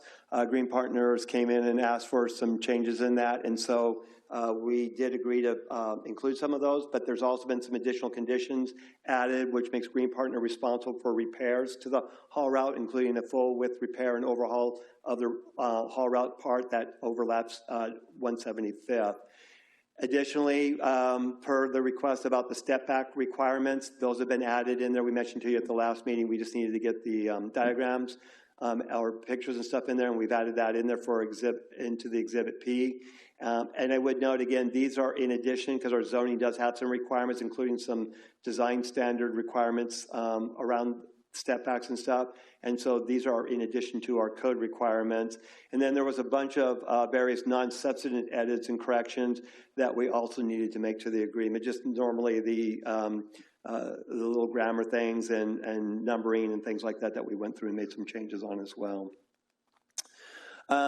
So I was asked to put this slide together. Brendan actually and I put this slide together as a request about what are some of the benefits. And this kind of I'm not going to go through all of this. If there's questions, happy to answer any. But they kind of show, in addition to what you have in the development agreement, this kind of lays out some of the economic and financial benefits estimated that the project could produce as well. So I'll pause a moment, let you take a look at that and see if you have any questions or anything on that before we go to the last slide, which is actually the motion. Councilmember Evans. Thank you. On this, for the 4 new complete streets, who's paying for that and who's doing the work on that? So on the streets, Green Partners will actually do the construction, and they are paying most of the costs, except for on 138th, they will pay for the cost, but then they will also get traffic impact fee credits back on that. So they will get reimbursed for some of the work on 138th because it's one of our system improvements. And so we can't double bill them for that. So they'll get money back on that. But all the other parts of this project, none of those are system improvements. And so those costs are going to be absorbed by them. Okay. And for the sales tax, we heard some people saying that that's not really a benefit, but my understanding is this is estimating the impact not just of construction, but ongoing economic impact from this development. Is that the case, or am I misunderstanding that? I believe that's correct. You're correct. Okay. And the park impact fees, I know we've heard people say that, excuse me, sorry, that they would have to pay those anyway, but my understanding is that they're fronting us this money years in advance of when they would have to pay it. Can you talk a little bit about how park impact fees work and when they would have to pay that and what that impact would be to the permanent stage in Wilmot Gateway? Yeah, so park impact fees are collected for residential development, so it's for dwelling units. We collect for each dwelling unit, we collect a fixed park impact fee, and it's collected at the time the building permit is issued. So, and I think it's roughly a little over $3,175, I think, per unit, or give or take a few dollars on that.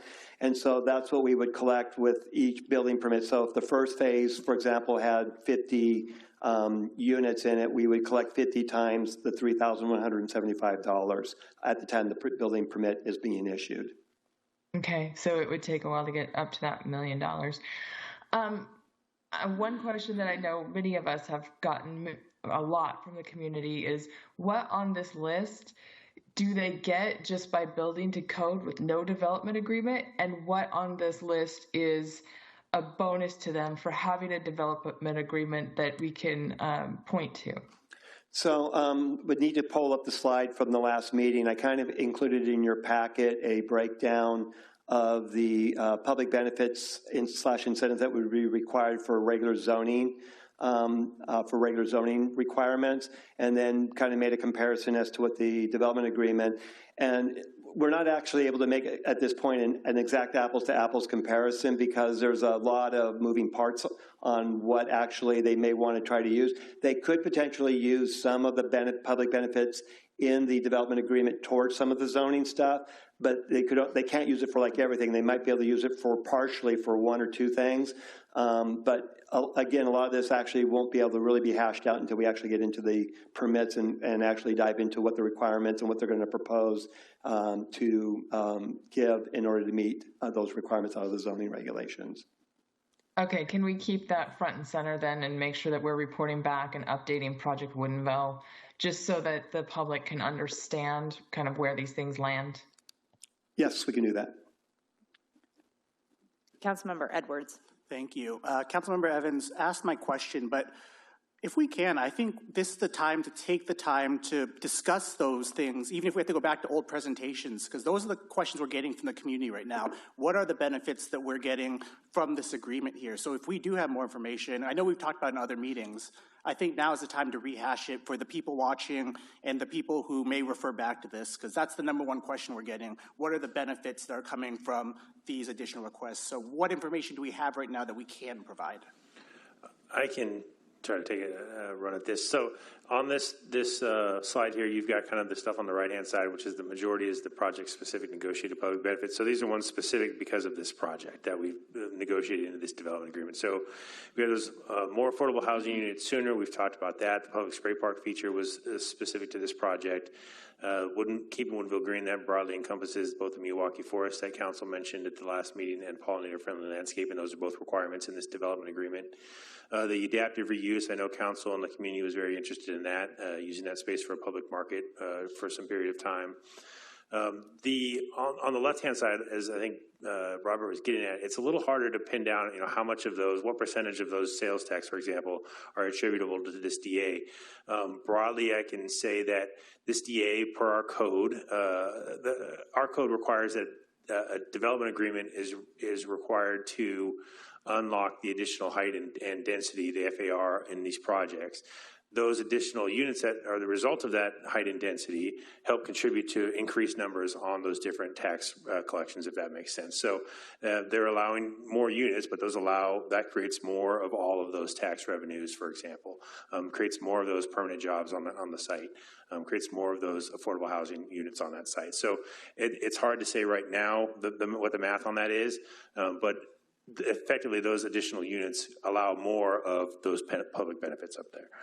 Yeah, and I also would note on the additional units piece of it, because generally a lot of our development agreements, the applicants have requested that 2.5 residential floor area ratio bonus, but most of the projects actually never end up actually building that.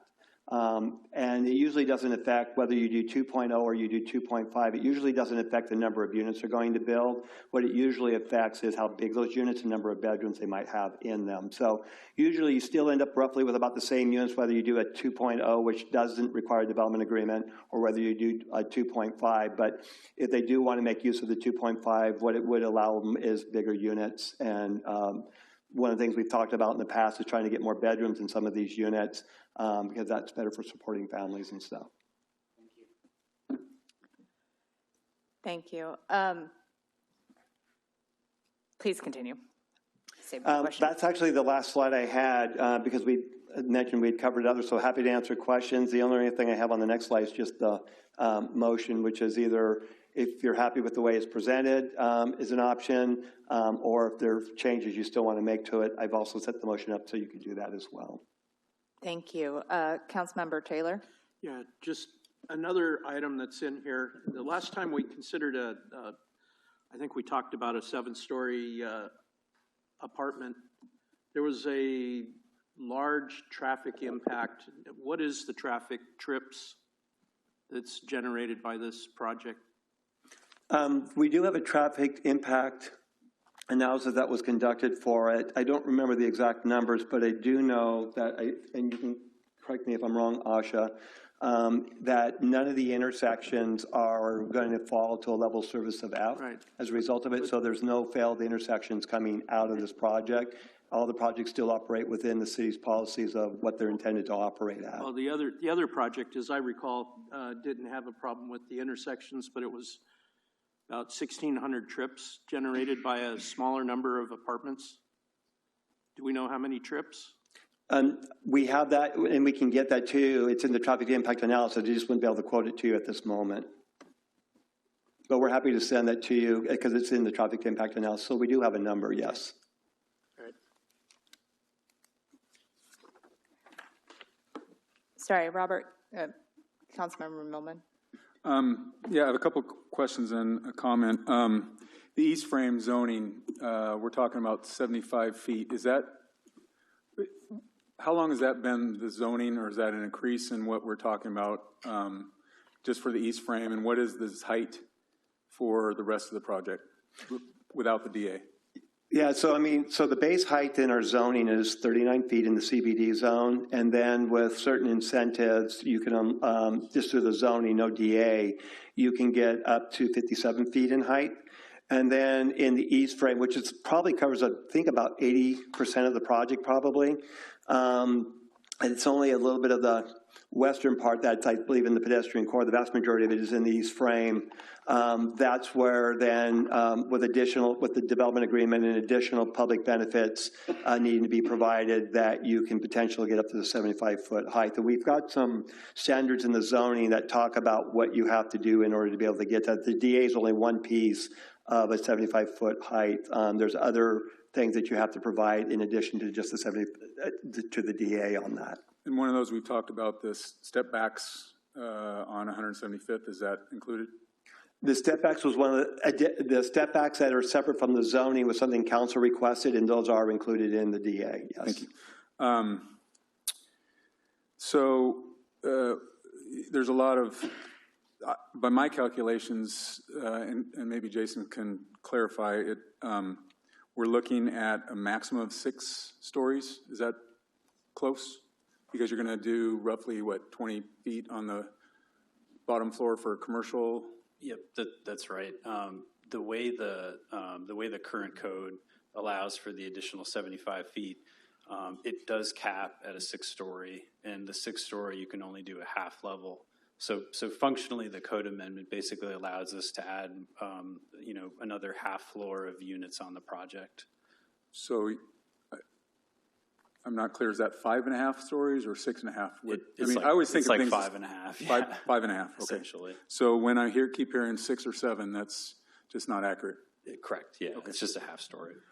Okay. Jason, was because I'm trying to remember off the top of my memory, the permit you came in with, that was a ground floor with how many floors above it, do you recall? The one just submitted. Yeah, that you just submitted. Yeah, it's 4 full stories and then a 5th story on top of the retail. That's a half floor. Thank you.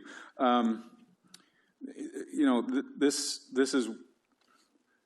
First, I want to say that I think everybody on the dais is saddened that Molbach's in the previous iteration pulled out. I know that I personally worked really hard on that project. For the first time in Woodinville history, we put a private business owner in a development agreement, and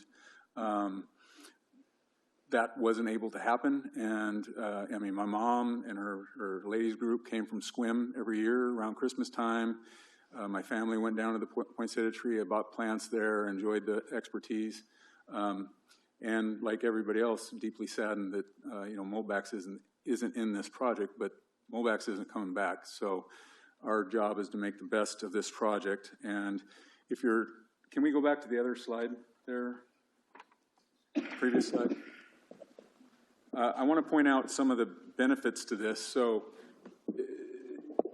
this council is the first council in maybe ever in Woodinville where we've done affordable housing. The state has mandated that you have to do a certain amount of housing. Also, on top of that, they've layered a mandate that you have to do affordable housing. It's not a choice. They have the option or they have the ability to come back and take your taxes from you as you're running a city if you don't meet the affordable housing mandates that they've set forward. So affordable housing is a big deal. Woodinville is a very expensive place to live and work.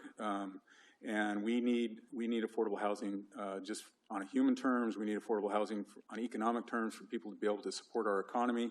And we need to do our part for homelessness, because housing is a big part of that. So it's a big part of this project. So and the last thing I want to highlight is I did some rough calculations, and we're getting about a one-time benefit of roughly $12.6 million that we get to use for capital improvement projects around this. That's parks, roads, trails, safety features in this project.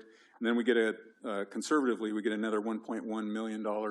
And our city runs on two things: sales tax and property taxes. We have amongst the lowest property tax in the state, city portion of your property taxes. I know everybody's property taxes are what, but the city portion is very low. We rely on the sales taxes to keep those things low, and this will generate 450 to 500 jobs. For the foreseeable future, this allows us to not have the discussion about raising property taxes, because this is going to generate a lot of benefit to the city. Including that, we get a stage. The stage is not funded. We get affordable housing. We get a Miyawaki forest. We get pollinator plantings. We get a step back. We get 3 acres of open space. Right now, it's an empty parking lot. It was never going to be landmarked. It was the greenhouses were not historic. They were leaking greenhouses, and Molbachs themselves had 20 years to apply for landmark status, and they did not. And I met with the person who was trying to landmark them, and he was a resident in Ballard, and his plan was to landmark them with no consideration on how to pay for the landmarking of it. His plan included a book club and a plant rehab center, which wasn't going to come anywhere close to bring the greenhouses up to code. They would require sprinklers. The maintenance and taxes were alone is $1.5 million a year. So this is a project that I'm going to be in support of. Thank you. Thank you. I have been talking with a lot of residents about this, and we have, as a council, been considering iterations of this for over a year now, as you presented. It has gone to Planning Commission, and I think one of the really important things on this slide is balance. I don't know if you've ever played the game Topple when you were kids, where you had to balance something in 4 directions. But as we talk to community members, everyone wants more of one thing: more parking, more affordable housing, more open space. And it is very much a game of Topple, where you are balancing in multiple directions. As you demand more on one side, you have to give more somewhere else to balance it out. And I think that for this project, the council has done a great job of trying to balance that.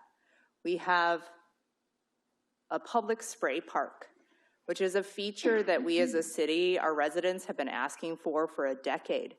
That is something that we can get built into this project for families in Woodinville to access. That is a big step. We have a warehouse that will be moving quickly to opening as a public market. That was one of the #1 dreams of our creative district when we were trying to formulate what we were looking for. We didn't think it would be a possibility, but here it's coming, and it's something that would benefit the community, the residents who live here, for that community space, that indoor covered shopping experience, and would be a really unique draw for our community. These are big benefits, and they're just bullet points up on the slide, but I think as you envision what this project and this property will look like for the city in decades to come, those are really important things. We have also made sure that this project includes affordable housing. I personally would want to make sure, I would prefer that Green Partners use that MFTE program so that we get the additional deeper affordability on the units. But the fact that we are getting some at the beginning, 2 phases, is crucial.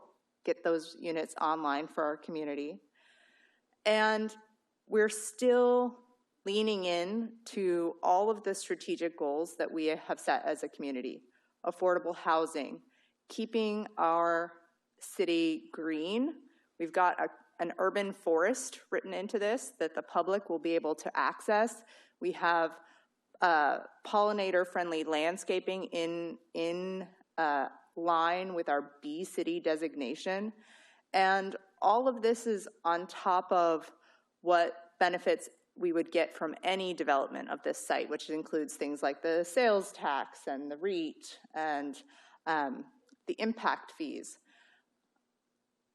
Like my colleague, I was sad when Mulbeck's closed, but I'm also very much a pragmatist. And we are dealing with the situation that we find ourselves in now, which is a giant vacant space that generates no revenue, brings no joy, no Christmas photos, and doesn't benefit the current residents or the future residents of the city. We as a city have mandates by the state to grow, to build housing, to supply our residents with places to live, to support the region, and all of the things built into this development agreement move us toward those goals. I think we could sit and quibble over the wording on a few sections. We could further chew on what the wording on that warehouse is to get all of the details we want, or argue about affordable housing and how many units at what phase. But I think overall, this development agreement represents a beneficial compromise for the city. We are getting many different types of benefits for our residents, whether you are someone who is looking for an affordable place to live, or you're a young family who wants a place for your kids to play, or you're looking for a unique place to shop indoors out of the rain. All of those things are encompassed in this development agreement. I do have a question about the first phase permits that are submitted, and just what one of the question marks we've had around this development agreement is so many of the details, the things on parking, get finalized when we get building plans and we know how many floors and how many units. Can you talk a little bit about what that first phase permit request looks like? I'd have to report at maybe the next council meeting. I could do that. It just came in like a week ago, and it's been assigned to a planner. I haven't had a chance to look at all the plans. I just had a quick glance at it, but we could bring a report back to you if you'd like at the next meeting. I just wouldn't be prepared to talk about it today because I haven't had a chance to look at the plans in any detail. Thank you. I think that would be beneficial so that we as a council, as the project is moving forward and we're getting more concrete details, we can continue to advocate for the things that our community is asking for. I also want to point out, as part of that advocacy, that when we talk about the additional height that's unlocked through the development agreement, that has to come with additional benefits that aren't listed on this slide. So we, again, will have to come back and talk through what benefits our community is getting out of that as we get the building permits submitted. Is that correct? Councilmember Taylor. Point of order, Councilmember Taylor has used his 2 times up. I think I was asking questions, excuse me, point of clarification. I was asking questions for the presentation. Now we're Councilmember Millman, I am going to allow Councilmember Taylor further questions on this issue. Okay. Councilmember Taylor. Now, talking about this project, our planning commission, as I understand, was about a 4-3 against, 4 pushing back for more information, for more work. And I do know that this council has been pretty reticent against it was a 5-story apartment building that somebody called 7, that generated about 1,650 trips. So I just want to know more about what we're doing to mitigate the traffic. What are we doing for parking? What are we doing relative to what 24 members of the public have gone on record and talked about? They don't want to come downtown. They're tired of coming downtown. These are residents that have lived in Woodinville for a long time. They don't have a place to park. It's a lot of traffic. I want to know what we're going to do to accommodate that, because if we're adding 2 more stories or we're going taller, we're adding more traffic to the community. We're making it less livable for the existing members of the community.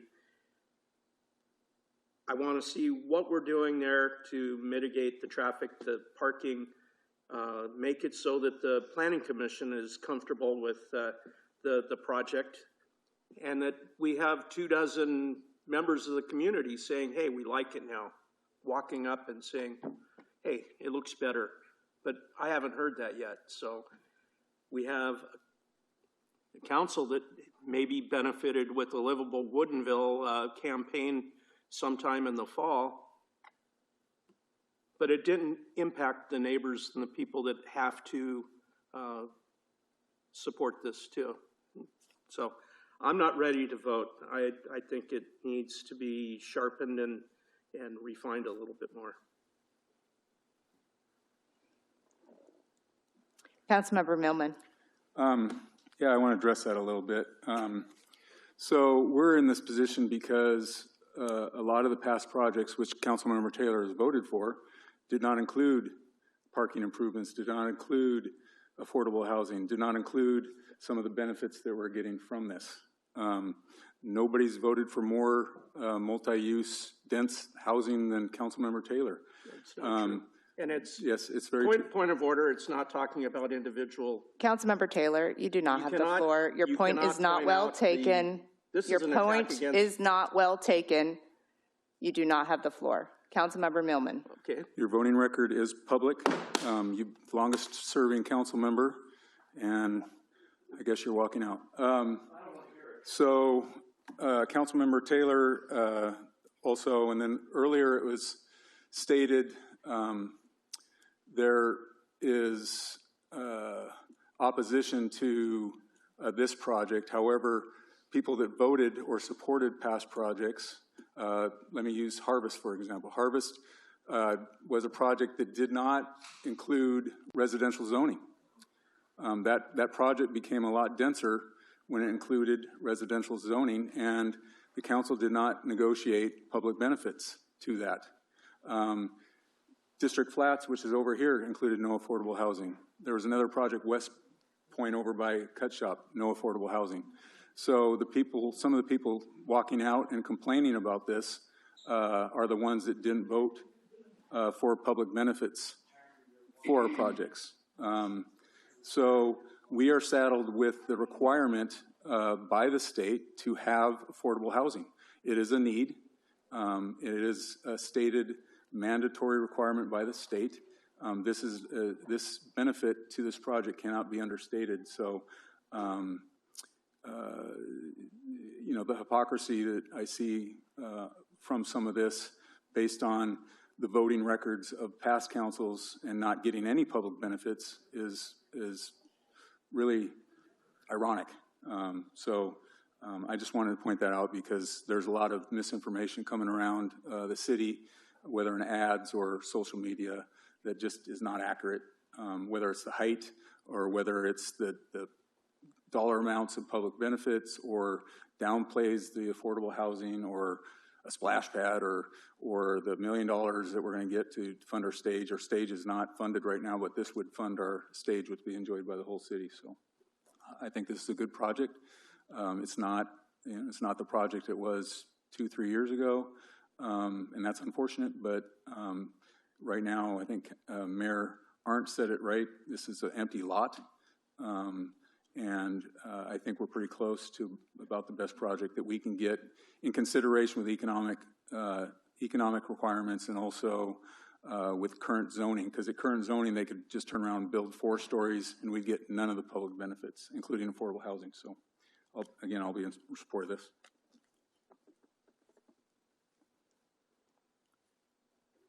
Any further questions for staff?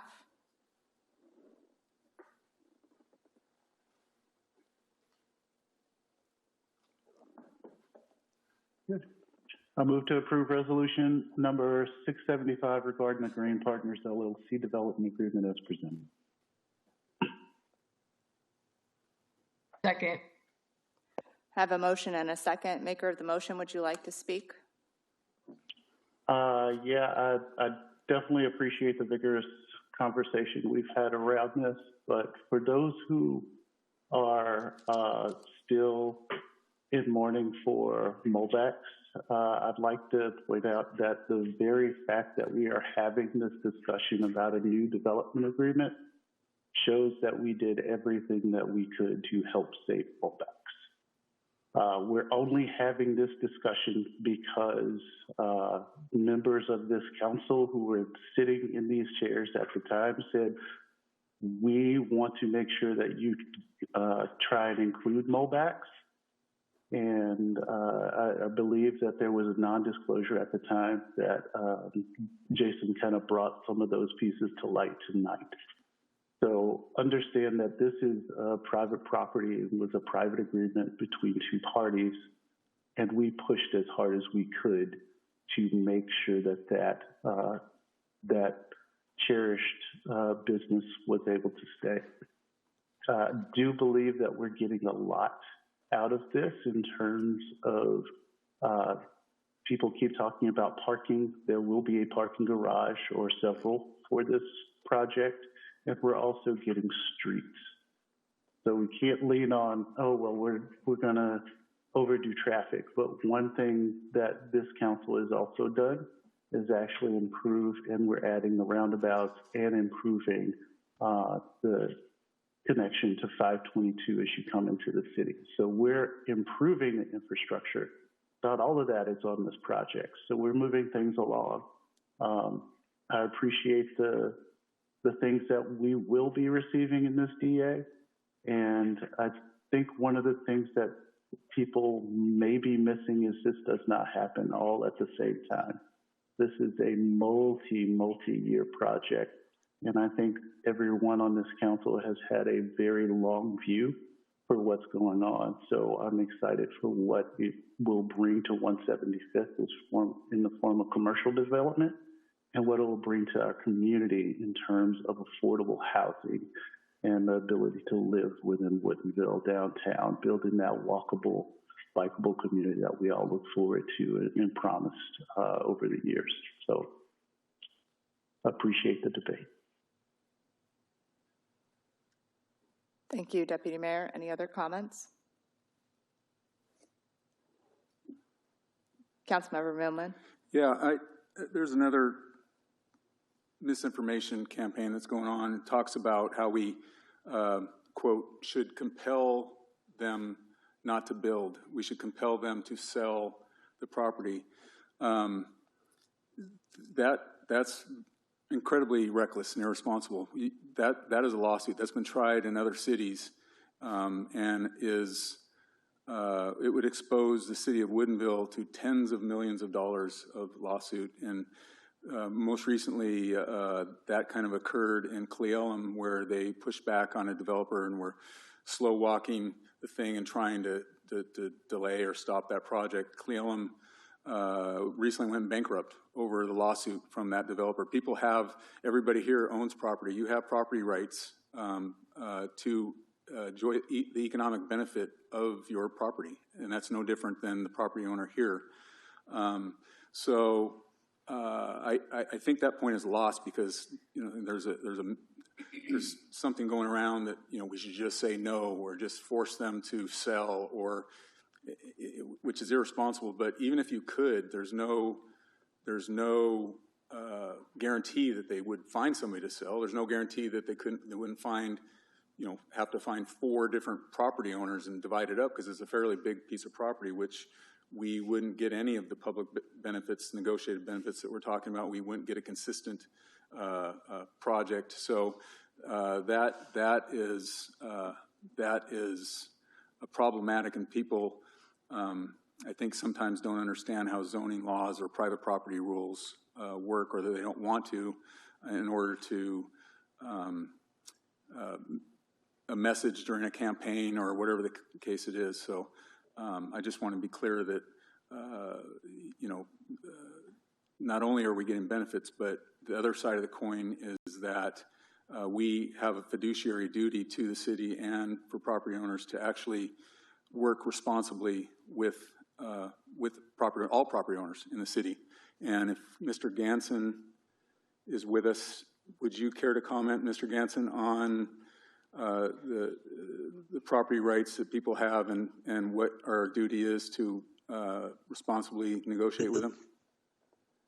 I can touch on that. You mentioned the Cle Elum case, which is a good example of a city reaping severe consequences for sort of trying to interfere improperly with development rights. City of SeaTac also not so long ago faced I think about an $18 million payout for a similar set of circumstances where there were some ulterior motives among some at the city in relation to processing a development agreement, and that backfired significantly on the city. I think suffice to say that there are constitutional protections around property rights rooted in or sort of getting at arbitrary and capricious action in relation to property rights. And so while a development agreement is ostensibly a discretionary legislative enactment by council, you still have to honor the Constitution. And so, it's a fairly high burden for a plaintiff to prove, but it does happen, and they can prove in some cases intentional interference with property rights, either I've seen it on an equal protection basis where there's an intentional discriminatory treatment of similarly situated property owners. And certainly here in Woodinville, you can point to a number of development agreements very similar to this one that I think could form the basis for that sort of a case if the council were to take the position of we're simply not going to entertain a development agreement for this owner, or going to insist that this owner market the property to someone else because we won't entertain a DA.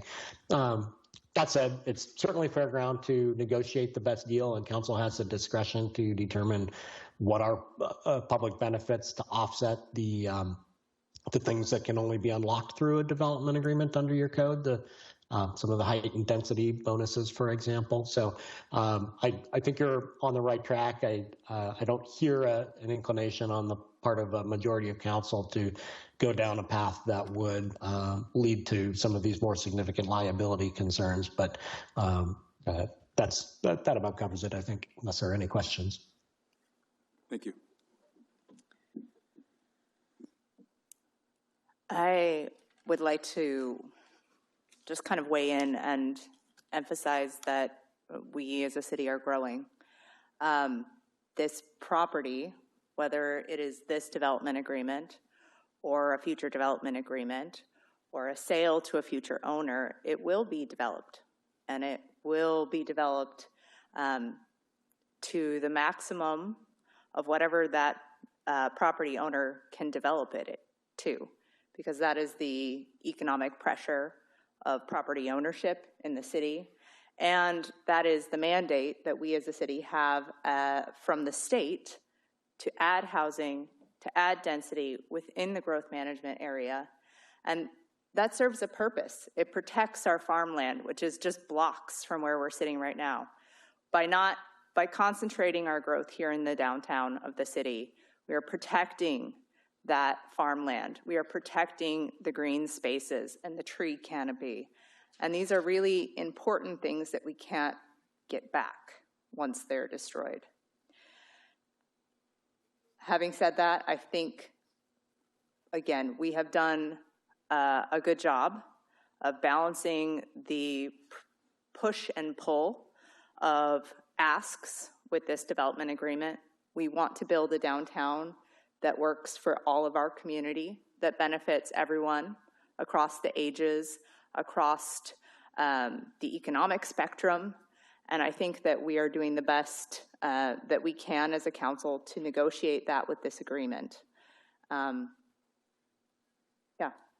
I look forward to seeing the details of the various phases and the buildings as we are able to talk about those additional public benefits that may come in, as we are able to talk about the layout of things like parking or public access. I think these are going to be really crucial to what the project feels like for our community.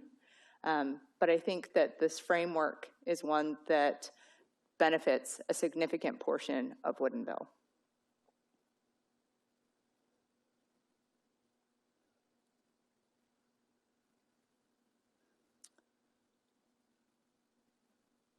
Seeing no other comments,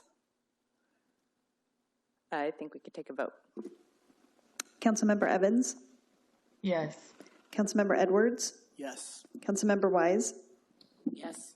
Councilmember Millman? Yes. Mayor Arndt? Yes. Councilmember Taylor? No. Deputy Mayor Randolph? Yes.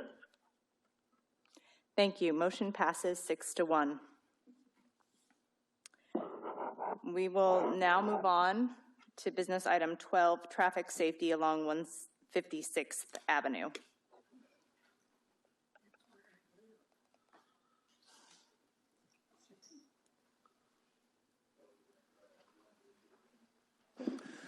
Thank you, Madam Mayor and Council. We have an item this evening to discuss. This was a council requested item to discuss traffic safety along 156th Avenue Northeast. One of our major roads are a collector arterial in our R1 area, kind of the Wellington area of the community.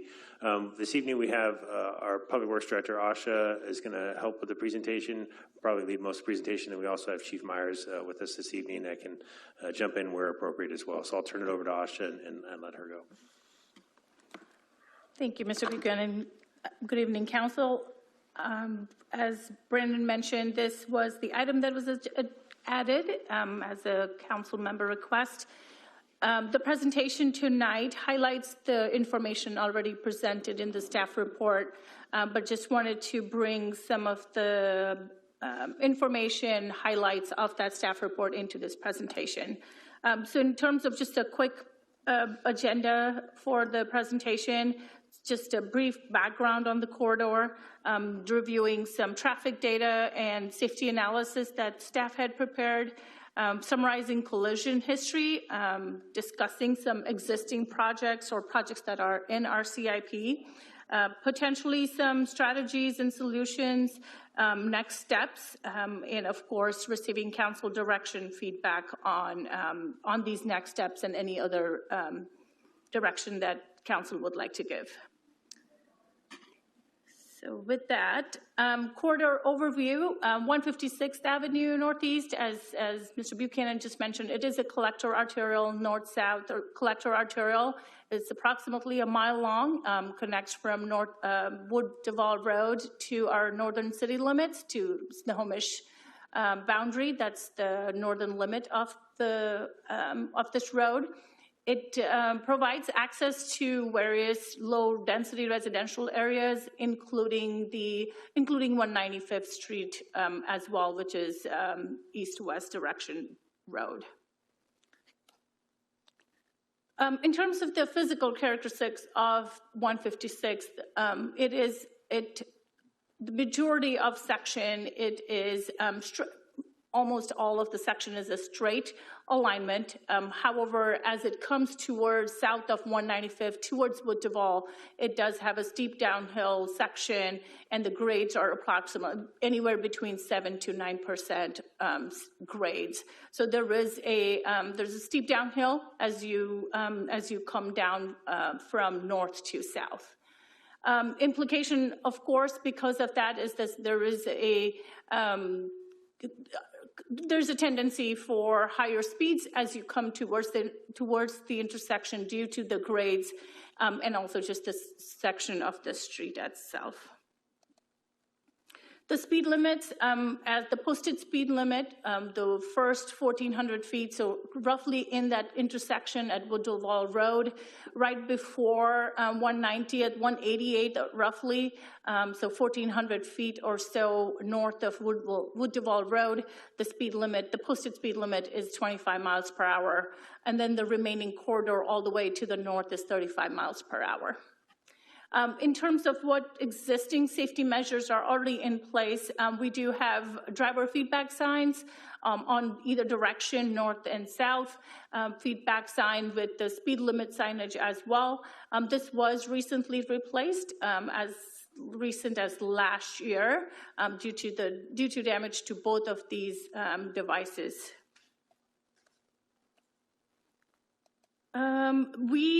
As part of the traffic data collection that happens throughout city, Public Works specifically puts radars out on different roads, different streets, collects data on number of total traffic, speed, lots of other information that is collected on different street sections throughout the year.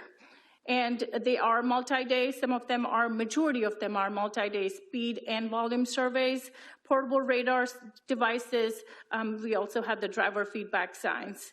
As I mentioned, some of them are 24-hour studies. Some of them, typically, they are at least 3 to 7 days, 3 to 7 day tracking.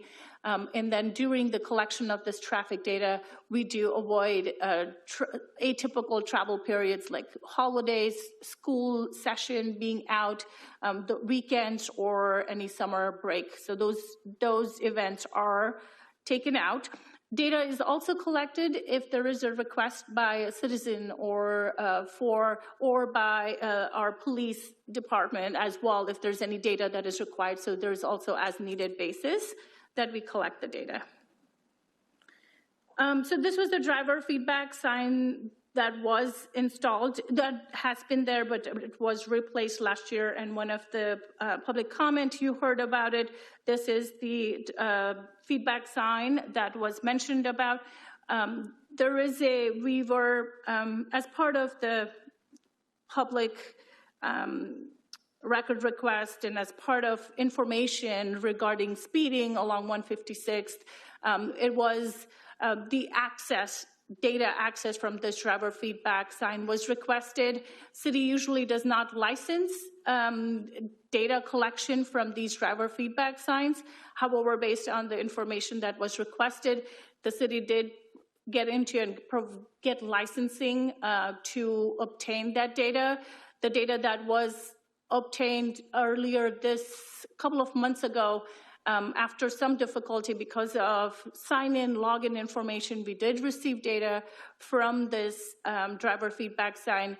It is not as compatible and presentation-wise as easy as the data that we collect from our traffic counters that we install on the street. Those are more accurate in terms of getting the speeds and getting the volume and being there over 3 days, collecting the data on a much shorter interval. That said, this is our first time getting the data from driver feedback sign. There's always a learning curve. We will look into it, definitely take the feedback that we received in public comment. We'll dig into it more and see if there's a different way to access and different way to present and evaluate this data. So I just wanted to mention that. I wanted to touch on that point that was brought up earlier. At this point, our portable radar system still remains reliable, but as I mentioned, we'll continue to see how, we'll continue to refine, reach out to the vendor, get the data, and compare against the data that we collect in a traditional way. So this is just a snapshot of data that was collected by the city's radars that we install on a regular basis. You probably are seeing some of those around the city. Actually, today was our first day that we have used a new vendor to put those radars out, so you will see more of that data being collected. So this is the information. Again, this is all in the staff report, but I just wanted to bring here and just summarize the data in terms of vehicle counts. This is very much, the vehicle counts is very much reflective of the collector arterial street function or classification. The posted speed limit at all the intersection where this data was collected is 35 miles per hour. So I just wanted to mention that. The average speed that you are seeing is 36. It's higher. As you can see, northbound is going uphill, southbound is coming downhill. And as you can see on the average speed, of course, the downhill, southbound average speeds are higher slightly higher than the northbound or going uphill. So just wanted to mention that in terms of what you are seeing in terms of the speed. That said, these are average speed. Average speed is the speed over a year or a 24-hour period or over 3 days, the data that is collected. That doesn't mean that we won't have an odd outlier that does have, possibly driving at double the speed of what is posted here. We do see that almost on all of our majority of our data collection, that we see that there is always an outlier, but they are not the typical pattern. That I don't want to, that's the reason I bring that up is I still want to say that there is a speeding concern on 156. I do want to mention that because especially coming downhill towards the intersection. But it isn't something that what we saw when we did the 136, 195, the speed camera study, and then you saw the speeds that were when your posted speed limit was 25 and we were getting to 45, 50 miles per hour, and good percentage of folks driving at that speed. So I just wanted to give some relative to what we have seen at other locations. And then this is the vehicle collision reports that we have. Since this is data from 2020, as recent as summer of last year. This is also in your staff report. And if you see, almost all of them, majority of them, if not all of them, are related to either driver distraction or I'm literally trying to see everything, and majority, if not all of them, driver error versus the speeding itself. I will pause and see if Chief wanted to comment on anything on here, but I think it's very much self-explanatory on this one. Okay, this is an additional information that we received from King County Sheriff, and I will definitely on this defer to Chief to provide more insight into this. Yep, we just inquired from the King County Sheriff's Office on that stretch of road in particular, if they had data. What this shows is limited, but it does show at least along that roadway where the speeding is happening, which is where that dip in the roadway is. So it wasn't particularly surprising, but it does kind of show that this is data, I think, coming from mobile devices in the area. So a different type of source, but kind of backs up what we're seeing with some of the other ways that we're capturing data. Thank you, Chief. Yeah. So just, I think the summary here is very basically summarizing the data itself, that speeds, of course, were above the posted limit.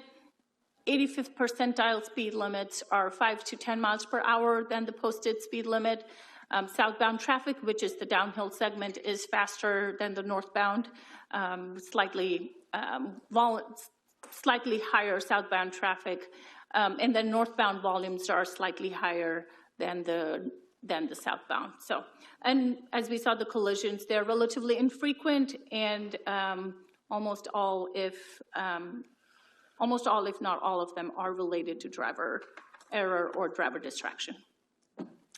So what are some of the projects that are in our books?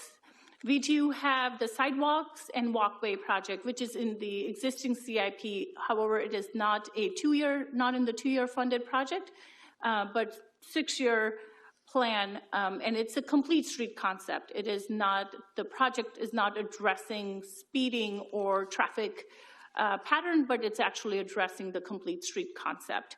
And at the time that when we did the last CIP update, it was close to $7 million estimate to build the complete street, which is from Woodinville to the northern limits of the city. The other project that is currently in CIP and funded and in motion is crosswalk at Northeast 198th Street and 156th. This is evaluating adding the crosswalk and evaluating the flashing beacons, pedestrian activation buttons at that crosswalk. It is currently in design phase. We are getting very close to finishing design and going out to bid. And so the construction is anticipated summer of this year. So this is the active CIP project where sidewalks and walkway is not an active and not funded. There's another very minor drainage maintenance project that we are doing also around 190th and 156th that we do see water seepage through the pavement that sometimes overtops onto the street. We will address that. It is more a maintenance project. We are also looking to see what's required in terms of funds and also just projects itself, but this is more a maintenance project than a capital project.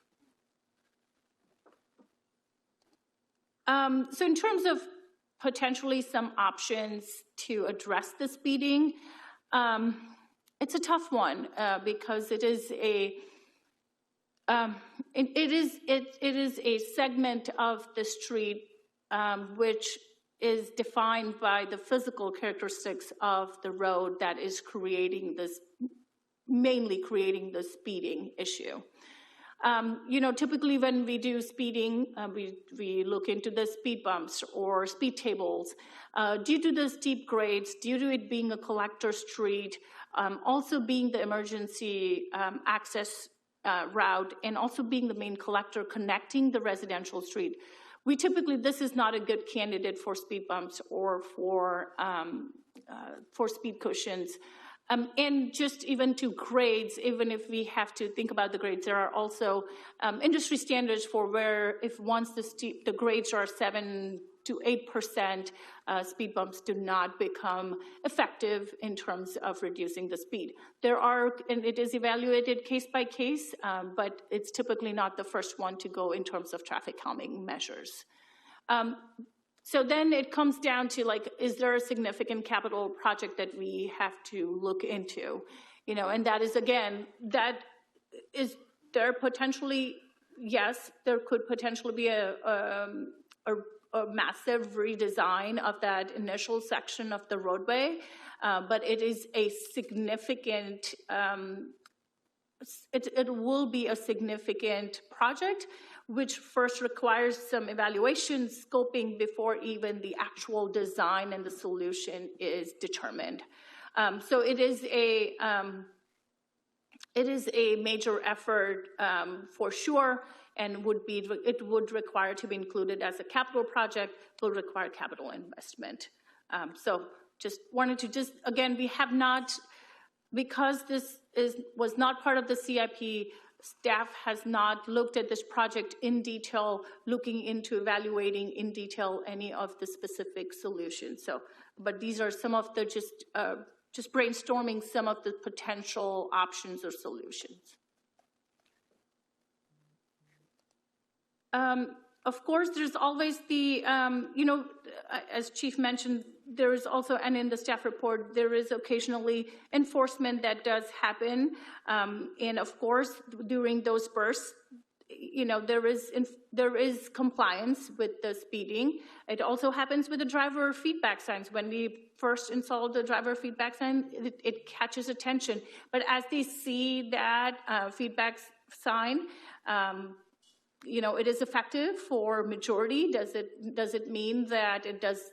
Does it mean that almost everybody's compliant with it? No, but that is not the intent of just a single device. It's a combination of different measures that come into it, including driver behavior as well. So in terms of automated enforcement is another option. We have, similar to the school zone safety camera, that was the pilot program that we plan on getting. We are in process of getting it. Installation work is in progress. And so that is going to, we will get the results of that program sometime next year to see how effective it is. What are we seeing? How are we seeing the driver behavior? But that could be potentially another option for this corridor as well. Similar to the school zone safety camera, it would require an equity analysis, and then, of course, council decision if we want to expand our current speed camera program and expand to non-school zone areas.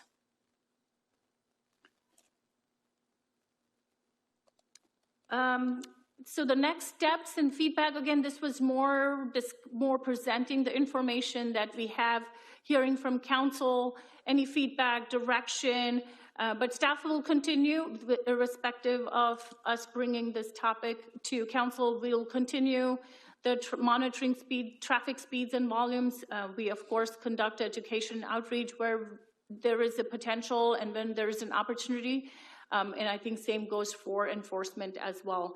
If there are, when it's feasible and when there's a need, enforcement does come into play as well. But any significant engineering solution, CIP project, or an automated enforcement or any other option will require City Council direction and approval.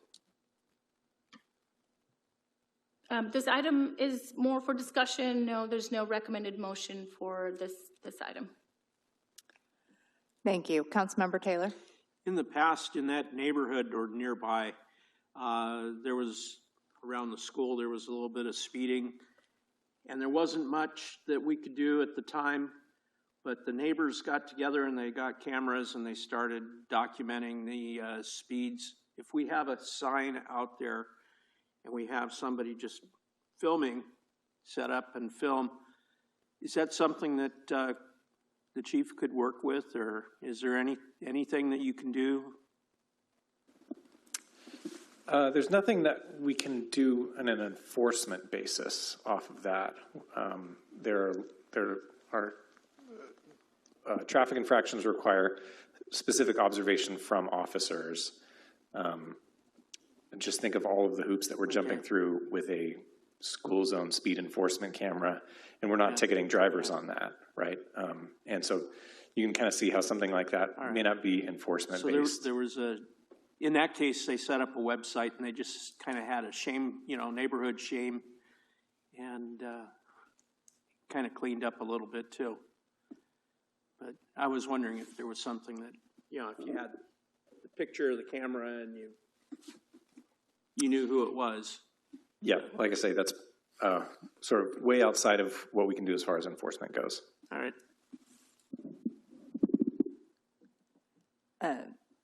Councilmember Millman. Yeah, I was looking at it on my satellite map, and you can see the problem. It's long straight-away, it's downhill, there's no shoulders, there's numerous driveways coming off that, and I was surprised on the data, and I'm curious if that's just kind of an outlier, because each one showed like a 50% increase, 50-some% increase since 2023 to 2025. Is that accurate? Is that just an increased traffic, or are they just done in different days, or what? Do you have anything because that's a dramatic increase in our lowest density neighborhood of traffic. Because we went from June 23, from 2,000 to October 25, 3,500, and the other one southbound was 2,100. So that's pretty dramatic increase. Do we have any idea what accounts for that? It might be worth noting that the 2022 and 2025 are at the same location. In 2023 and 2021 are at the same location. So the numbers are a little closer if you look at it that way, where the jump, for example, on the southbound goes from 2,600 to 3,100 instead of 2,100. Does that make sense? Yep. Okay. So yeah, I can see the problem with it. The next conversation, if we choose to have, is what would we do about it? I'm not in favor of traffic speed cameras in a non-school zone. I think videotaping people and then shaming them is a terrible idea. I don't think it's legal. It certainly would get a lot of pushback. Yeah, I don't have a good solution, but I can certainly see the problem. Deputy Mayor Randolph. Yeah, one of the things I definitely don't want to bring about any vigilante action. That would be a horrible direction. But I do have a couple of questions here. First, kudos for going ahead and getting the license for the data. I think we're a pretty data-driven council, so that's super helpful for us to better understand. And I guess the first question I have there is, do we have other sides where we can use to tabulate this data around the city to prioritize different items? Because I think getting this data is kind of the first piece of the puzzle. So I'm wondering if we have enough to actually make some useful discernment of the data around the city.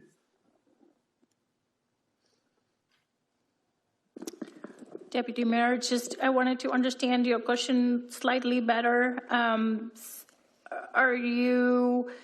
If I understand your question, you wanted us to validate the data that we receive from the driver feedback sign? It's not about validation, it's about counts. And to be clear, I'm escaping the discussion on 135th slightly and going, do we have these on other streets where we could just look at this as another piece of information and compare it with other streets? Absolutely, we can do, because we do collect data, actually, which we are doing, in fact, now. We do collect data from different cities, different streets all around the city, and we can compare. And of course, the topography is going to be the big difference between this street and, say, 135th or 140th. But we can definitely do that analysis to see either similar street or two different streets and see how the data compares. Yeah, well, I appreciate that. With that information in hand, I guess it sounds like we're already going around and collecting the data, because my understanding these times we have to manually collect that data. Is that correct? So the radars that we use, those are not, we are placing the counters, but the data is collected by the counters, and then there's some manual. We do bring that data back in the office and download that data and provide that in the PDF, provide that into an Excel and a PDF format, the one that you saw on the table. The driver feedback sign is the one that requires a lot more formatting to present it in a way which is more user-friendly. But again, we'll check with the vendor and see if there's something that we are missing, and maybe that there is not a more refined way of collecting that data. Yeah, that would definitely be helpful. And the reason we should look at this to some degree is I'm thinking about and I'm sorry, I can't remember his name, the gentleman from Florida who brought up the idea of doing at least something. And the minimum would be, since we're already collecting this data, could we do some of the more lightweight items that may do more passive forms of traffic calming that he brought up in his comments, just to see if that has any effect? And we all know that will not be a permanent thing, but in doing so, we're being responsive. And I also have to appreciate Councilmember Evans for bringing this up. But is there, I guess, would there be any additional overhead of us even trying that from your standpoint, since it's a staffing involvement, or would there be additional staffing involvement in this decision?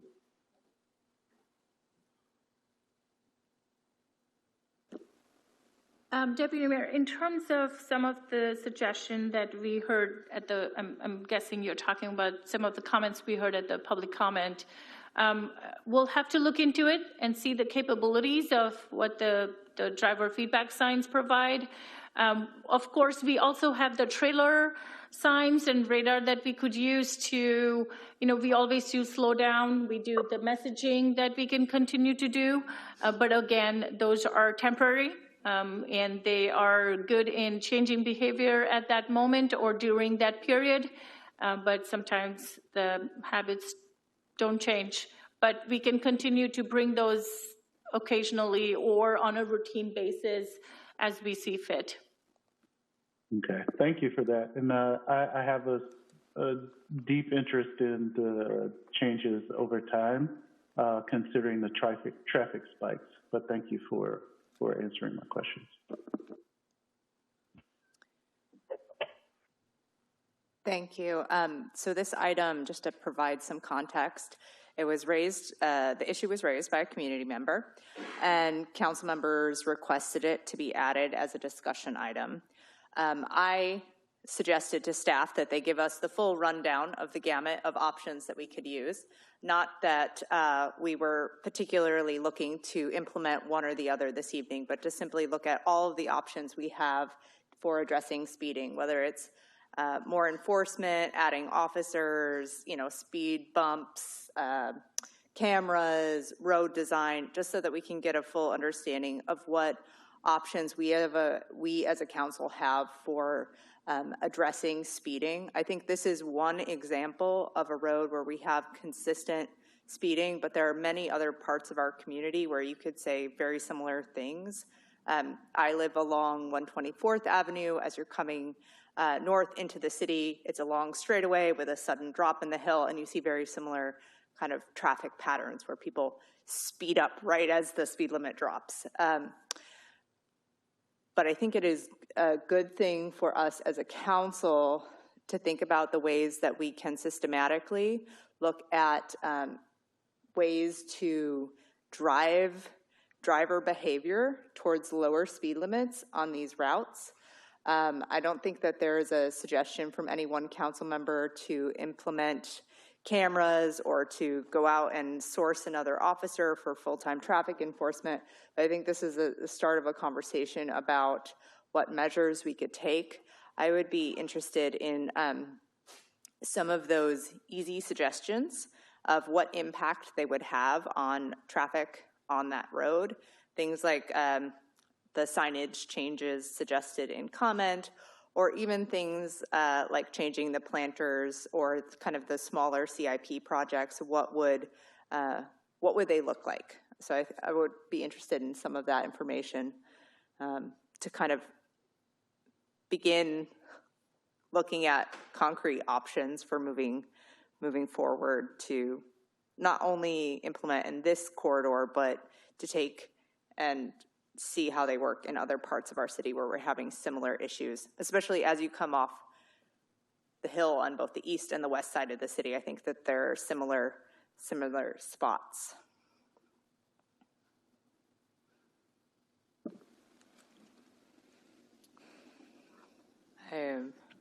Any other comments? Do you feel like you? I think so. We'll Oh, sorry, Councilmember Evans. It's okay. I just thank you so much to Asha and team for putting this together. I know, similar to the mayor, I just wanted to see what the data said and what the options were that we were looking at. I think this gives us a starting point as we think about our next budget cycle. Like, there's just a lot of conversations that we can have. So I appreciate Steph putting this together. And it would be great to see. I know in Redmond, I've seen where they have the police lights that go on if you're speeding past one of those. So I have seen those be very successful in slowing people down. So it would be good to look into those as well. Thank you. Thank you, Council. Thank you. We will move on to business item 13, discussion on maintenance of 135th Avenue Northeast Roundabout Arc. I've got it. Sorry. Maybe. All right. Thank you, Madam Mayor, Council. Just a brief presentation on this evening. This item this evening. This is regarding the 135th Avenue Northeast Roundabout Arc maintenance and an issue that we've run into and need some council direction on. Let's see. All right, background. So the sculpture that council's all familiar with, titled In Cloud Light 3, was installed in 2017 thanks to a generous donation from Wooden Creek Village Associates. Council adopted that via resolution. It's located, as council is fully aware, 135th Avenue and 171st Street on the bypass. It was, like I mentioned, donated. As part of that donation agreement, the city assumed full ownership and maintenance responsibilities for this piece of art. At the time, I believe it was estimated about $500,000 valuation for that piece of art. The maintenance has been undertaken by the city largely over the about decade that we've owned it.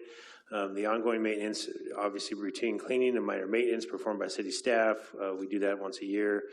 We have our art maintenance contractor that maintains our art around the city, different installations, also inspects it and does some minor repairs and maintenance on it from time to time. The city, obviously, while good at a lot of things, is not specialized in large-scale art maintenance, and so we often rely on external contractors, including Artec, to do that work for us. The issue really at the heart of the discussion this evening began in the middle of last year. About a decade in now, it's starting to show some significant wear on the bearings that enable the movement mechanisms. Those bearings, of course, are not something we can go down to the hardware store, just buy and replace, unfortunately. With that, those effective failures of those bearing and the movement mechanisms is now compromised. At this point, it has been temporarily immobilized with some metal collars so that it's not moving right now, and that's to prevent further damage to this piece of art. Okay, so we had an estimate put together by Artec to repair this piece. It's coming at about $115,000 is the estimate for that. The large part of that is it's not something that can be done in field. This needs to be taken down, shipped to the warehouse site in Seattle, repaired there, and then, of course, all reversed and brought back out here and reinstalled. A big part of that is the shipping. This is not just something you can put down on a flatbed truck and move. So there's a large expense there. The parts also are parts that have to be ordered from Germany, I believe. The bearings, those are $12,000 alone for just the little ball bearings. Obviously, something of this magnitude was not funded in our current budget, which brings us to the conversation this evening. That's a significant unplanned expense. Staff has identified kind of almost four options. First one would be to repair it, city funded. Again, unbudgeted, we would have to make a budget amendment for that process. That would restore the full function, has that high cost, and that would be in line with the current maintenance agreement. We could keep it static the way it is right now, where it's locked in place. It's just loss of the kinetic feature of the movement on that. So it would still be an art piece there, still make that statement. It's just not going to move like it was originally intended to. And then finally, kind of two sub-options on option number 3 there. We could return the ownership to WCVA that is provided for in that donation agreement. If the city ever decides that it's no longer interested in owning that piece, the first option under that donation agreement was to offer Wooden Creek Village Associates the option to own that property and to own that art piece again. Under that, we can't. If that were the option the council wanted to pursue, there's kind of two sub-options. One would be to simply return it to Wooden Creek Village Associates and require removal of that piece from the public right-of-way. The other option would be to keep it in place and work with Wooden Creek Village Associates on a kind of a new agreement where they would own it and it would inhabit its current space, and at the same time, Wooden Creek Village Associates would be responsible for maintenance of that piece moving forward. So it's privately owned property on public property. We would do that through an agreement that we could bring back to council for approval if that's something that they wanted to do. In discussing with Wooden Creek Village Associates, that option 3B, they are willing, and that's their preferred option to do, is to reassume ownership of that piece, but keep it where it's at and provide the maintenance for the art piece and for the lighting that supports that art piece. And I think that's it. I don't have a specific action for council this evening, more direction. Depending on if any of those are of interest, we would possibly bring back for further official council action in the future. Councilmember Millman.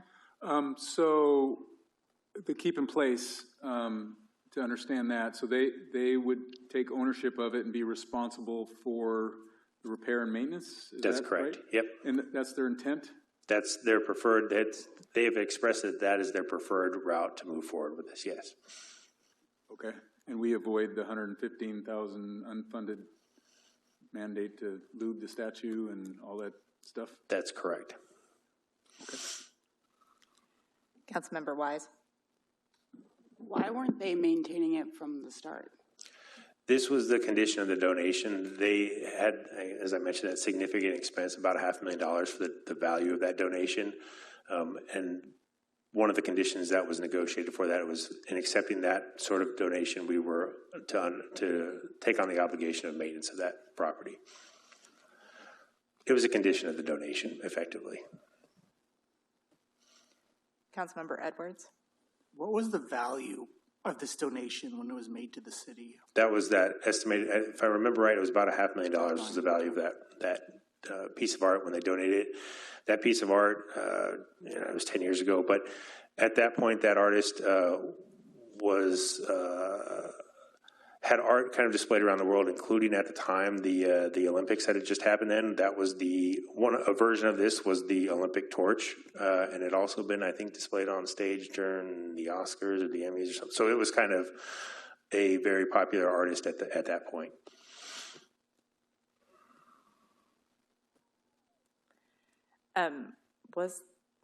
By any chance, was this donation one of the public benefits in the Wooden Creek Development Agreement? Because I know our public benefits used to list public art as an option. I'd have to go back and look and see if that was one of the ones expressly called out in there. Okay. Personally, if they're willing to assume the maintenance of this, I'm fully supportive of that. Because I know that while this is $120,000 now, 10 years into it, and another 10 years from now, it will be at least that much for when these parts wear out. And if they donated it, they want this art piece in the city, they're willing to pay for it, I'm very supportive of that.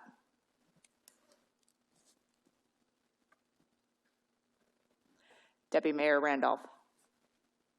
I think it's a beautiful art piece. It would be great to keep it, but we cannot afford discontinued maintenance. So if they are willing to take on the maintenance and we get the value of having it as a fantastic landmark in the city, that would be the right way to go.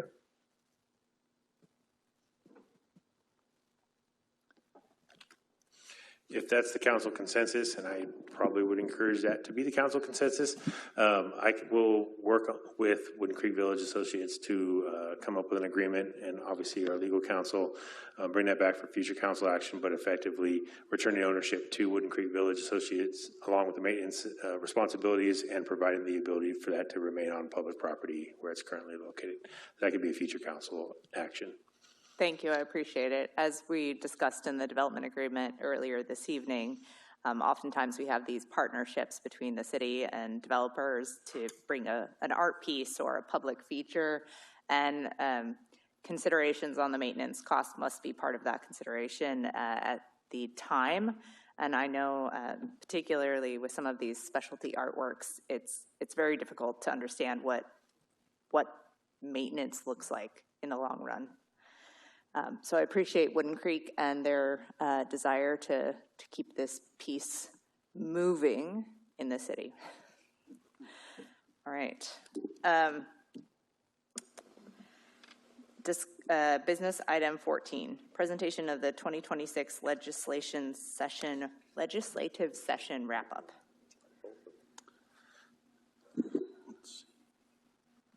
All right, good evening, Honorable Mayor and Council members. My name is Jared Hill, and I'm going to be providing you with a legislative recap of the 2026 session, which is done. This was a 60-day short session, which ran from January 12th through March 12th.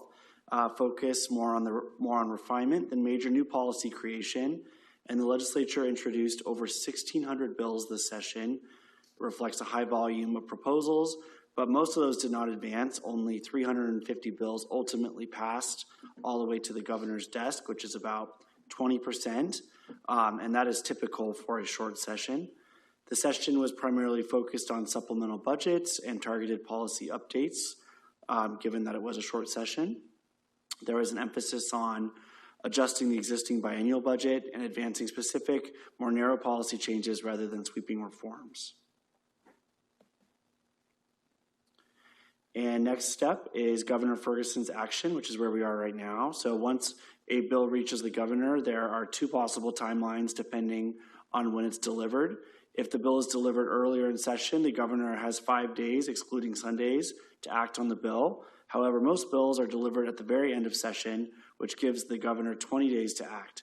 For this year, that deadline is April 5th, so we should know in about 2 or so weeks what he has vetoed and not vetoed. Or if the governor does not sign the bill within that time frame, it still becomes a law automatically. The only way a bill does not become a law is if the governor vetoes it, and that can be a full veto, partial veto, especially for the budget bills.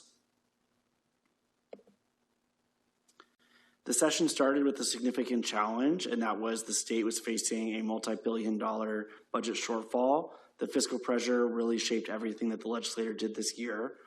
In response, lawmakers passed an approximately $80 billion operating budget that included a mix of targeted cuts, program adjustments, and rebalancing.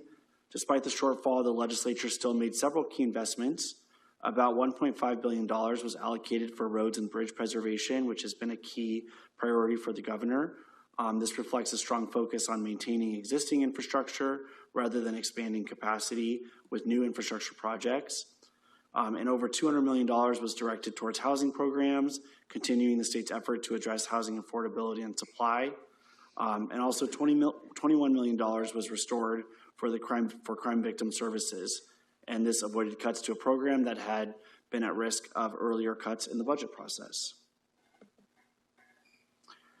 One of the most high-profile bills this session, probably the most high-profile bill, was the millionaire's tax, which passed after a record 24-hour floor debate. This bill creates a 9.9% tax on income above $1 million starting in 2028. For cities, the impact is mixed. The final bill includes several sales tax exemptions that are expected to reduce local revenues over time, potentially by hundreds of millions statewide. However, due to strong advocacy from other cities, including outreach from jurisdictions like ours, the legislature included intent to create a new local government fiscal health account to help offset those losses. While that funding is not yet guaranteed in statute, the operating budget does signal roughly $200 million in future support. So let's not hold our breath for that, but we'll see. We'll continue to monitor this closely as implementation, funding, distribution, and potential legal or ballot changes are still unresolved. Our LCP funding for a backup battery at the EOC was successfully included in the final state capital budget. Thanks to the leadership of Representative Dewar, who championed the project in the House, and with strong support from the mayor and council, we were able to advocate effectively throughout the budget process. We also appreciate the engagement of Senator Stanford and our state lobbyists in helping advance this request through reconciliation. We're grateful for all the partnerships at all levels that help secure this important funding for Woodinville. At the dais, I have a thank you card going across. If you would like to take a moment to sign, there is a card to each member of our delegation. And just one thing that's exciting about this, we did receive the $371,000 state LCP for this, and that will allow us to take advantage of a 30% federal tax credit, allowing the entirety of the $500,000 item to be purchased for the city. Despite a very challenging budget year, Woodinville came out of session in a pretty strong position. Many jurisdictions saw reductions and ours did not. We successfully protected $5 million in Move Ahead Washington funding for local transportation projects. At a time when projects across the state were being cut or delayed, our funding remained intact and it stayed in the 2025-2027 biennium. That's a direct result of early engagement and consistent advocacy showing that we're ready to move forward with this project, and it's not one that needs to be postponed into the future. Woodinville was also largely insulated from major impacts of new housing policy implementation. As a result, we were not significantly affected by proposals such as SB 6026. And at the same time, we made meaningful progress on many long-term priorities. We began a multi-year advocacy effort for the State Route 522 and State Route 202 interchange improvements. Like I said, the governor has indicated that right now they are focused on preservation and maintenance of existing facilities. So I think this is going to be something that we are asking the legislature for at least a couple more years. This positions Woodinville early and strategically for future opportunities for funding, but overall, this session was about protecting what we have and positioning for what comes next, and Woodinville was successful on both fronts. A couple of bills I just wanted to do a last touch base on here. 3 of the bills we have been discussing made it through. And one of those is SB 6002, which is the automatic license plate reader privacy. SB 6002 established a statewide framework for automated license plate readers addressing data privacy and public disclosure concerns. The bill passed the legislature and is now awaiting the governor's signature.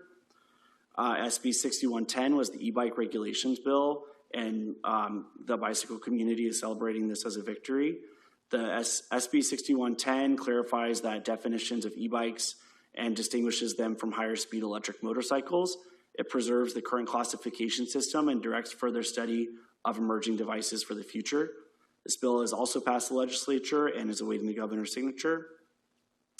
And finally, I just wanted to touch on HB 2304, which reforms Washington's condominium liability and warranty framework to encourage construction of stacked flats and other middle housing types by reducing legal risks for developers while maintaining consumer protections. The bill is intended to unlock new homeownership opportunities and increase housing supply in communities like ours. And that also passed the legislature and is headed to the governor. And just wanted to touch on one bill that we've talked about a couple times that was sponsored by Representative Dewar is the permitting reform bill. While our edits did make it into the bill and we ultimately did not have an opposed position to it, the bill did not pass it out of both chambers, so won't be going into effect this session. I just want to also flag an opportunity. So like I mentioned, the governor has a few more weeks to sign or veto or do anything he's going to do with any bills that go to him. AWC is hosting a webinar on April 14th to do a full recap of session and kind of say how the AWC priorities landed this session. We're a little early right now considering session just ended at the end of last week, but I'm looking forward to joining this webinar and I'm happy to register any council members as well if you would like to. With that, I'm happy to take any questions, but also just want to emphasize that while session has ended, our work doesn't stop here. The interim is a really important time for maintaining and building those relationships, giving tours and connecting with our state legislative delegation. And I think we can continue to build those throughout the summer with all of the exciting work that we have going on in Woodinville. So I appreciate council's engagement this session and I'm happy to answer any questions. Thank you. Councilmember Edwards. Thank you. With the account you mentioned being unfunded, and who knows if that'll ever be funded, what is our plan to identify what sort of impacts these exceptions for sales tax is going to have on the city? I know a lot of council members around the state are really concerned about the impacts it'll have. So I'm curious if we know what sort of impact it'll have in a city like ours here in Woodinville. Thank you. We've done, and the finance director, has done some initial estimating.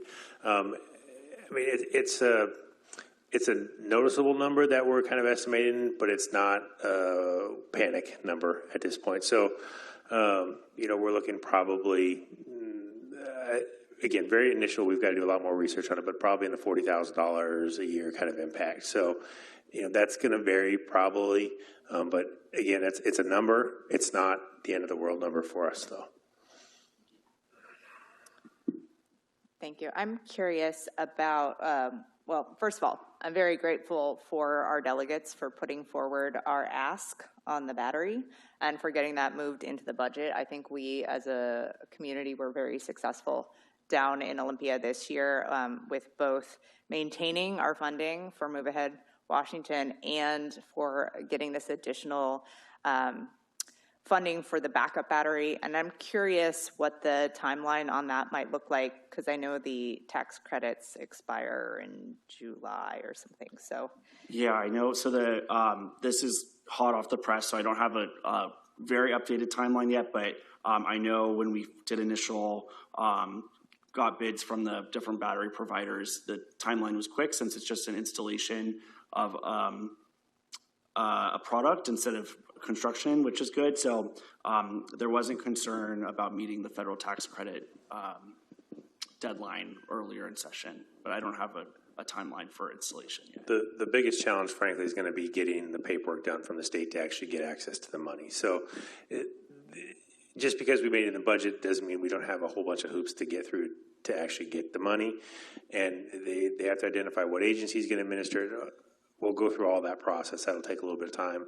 We'll obviously try to be as cognizant of the tax credit deadline as possible. I think we have to order it by a certain period and it has to be installed by a later period. So we'll identify those deadlines and try to work within them, obviously. thank you. I think this is a fantastic project and a good addition to our city that will increase our capacity to respond in times of emergency. And so I'm excited to get it installed and paid for with the tax credits. Councilmember Millman. Yeah, I wanted to make sure we express, I think everybody feels the same way, we express appreciation to our delegation.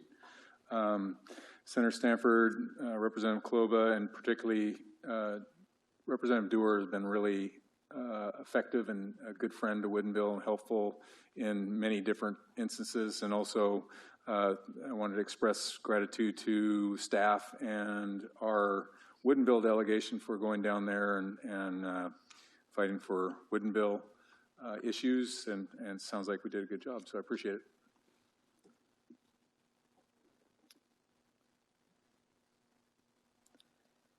Thank you. See no other comments.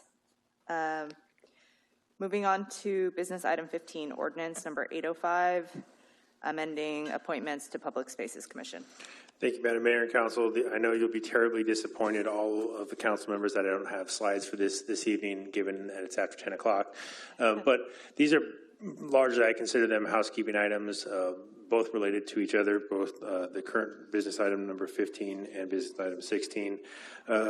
The ordinance 805 before you this evening is a simple cleanup on the code around the Public Spaces Commission appointment process and how those vacancies are filled by council.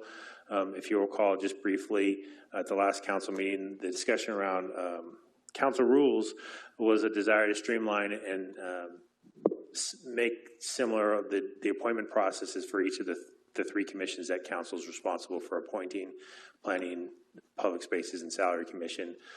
Two of those have already standardized appointment processes.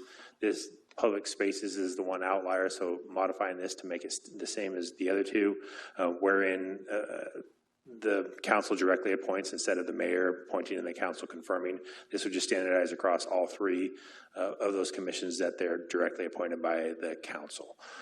That's 805, which then flows into the next business item, which is adopting that appointment process as a standard process across all three commissions. So I'm happy to answer questions, but again, it's more of a housekeeping item to standardize the appointment process for the different commissions. Thank you. Any questions? I think this is pretty straightforward. I Seeing no questions, and as this is an issue that we've talked about previously, I think I would entertain a motion.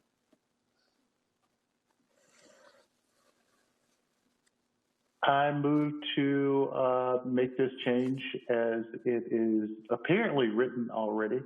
Looking at the layout. Yeah, I would accept this as written for the council to change its existing process. Second. I have a motion and a second. Anyone would like to speak to that motion? If I can just clarify, so this is on ordinance 805. This would be a motion to pass first reading, waive second reading, and adopt ordinance 805. I know that's what the deputy mayor was getting at. I just wanted to be clear for the record. Thank you, Mr. City Manager. That's exactly what I said, yes. Seeing no other comments on this, I think we can take a vote. Councilmember Evans? Yes. Councilmember Edwards? Yes. Councilmember Wise? Yes. Councilmember Millman? Yes. Mayor Arndt? Yes. Councilmember Taylor? Yes. And Deputy Mayor Randolph? Yes. Thank you. Motion passes unanimously. And now moving on to our last business item, Resolution 683, amending council rules. Thank you, Mayor. I don't need to add a whole lot to it. It's now incorporating that standard appointment process for your different commissions across all three commissions. It adds a new section 12 to your council rules, and that section 12 effectively mirrors the appointment process for when there's a vacancy on the city council. Basically interviews, the mayor is the chair of that appointment process, goes through, asks for nominations. Once nominations are closed, goes through a roll call vote for which applicant they intend to support. And when one of the nominees secures a majority, then appointed to the respective commission. Any questions from council? Seeing none, I would entertain a motion. Yep, I would move to approve the resolution number 683, amending the council rules of procedure. Second. Have a motion and a second. Would you like to speak to your motion? I think we talked about this last time, create an additional amount of fairness whenever we're using the same procedure each time. And it makes it clear not just to our residents, but to the council members who have to enact these adoptions. So thanks for putting this forth and making it clear. Thank you. Seeing no other comments, let's take a vote. Councilmember Evans? Yes. Councilmember Edwards? Yes. Councilmember Wise? Yes. Councilmember Millman? Yes. Mayor Arndt? Yes. Councilmember Taylor? Yes. Deputy Mayor Randolph? Yes. Thank you. Motion passes unanimously. Public comments. No further public comments this evening, then report of the city manager.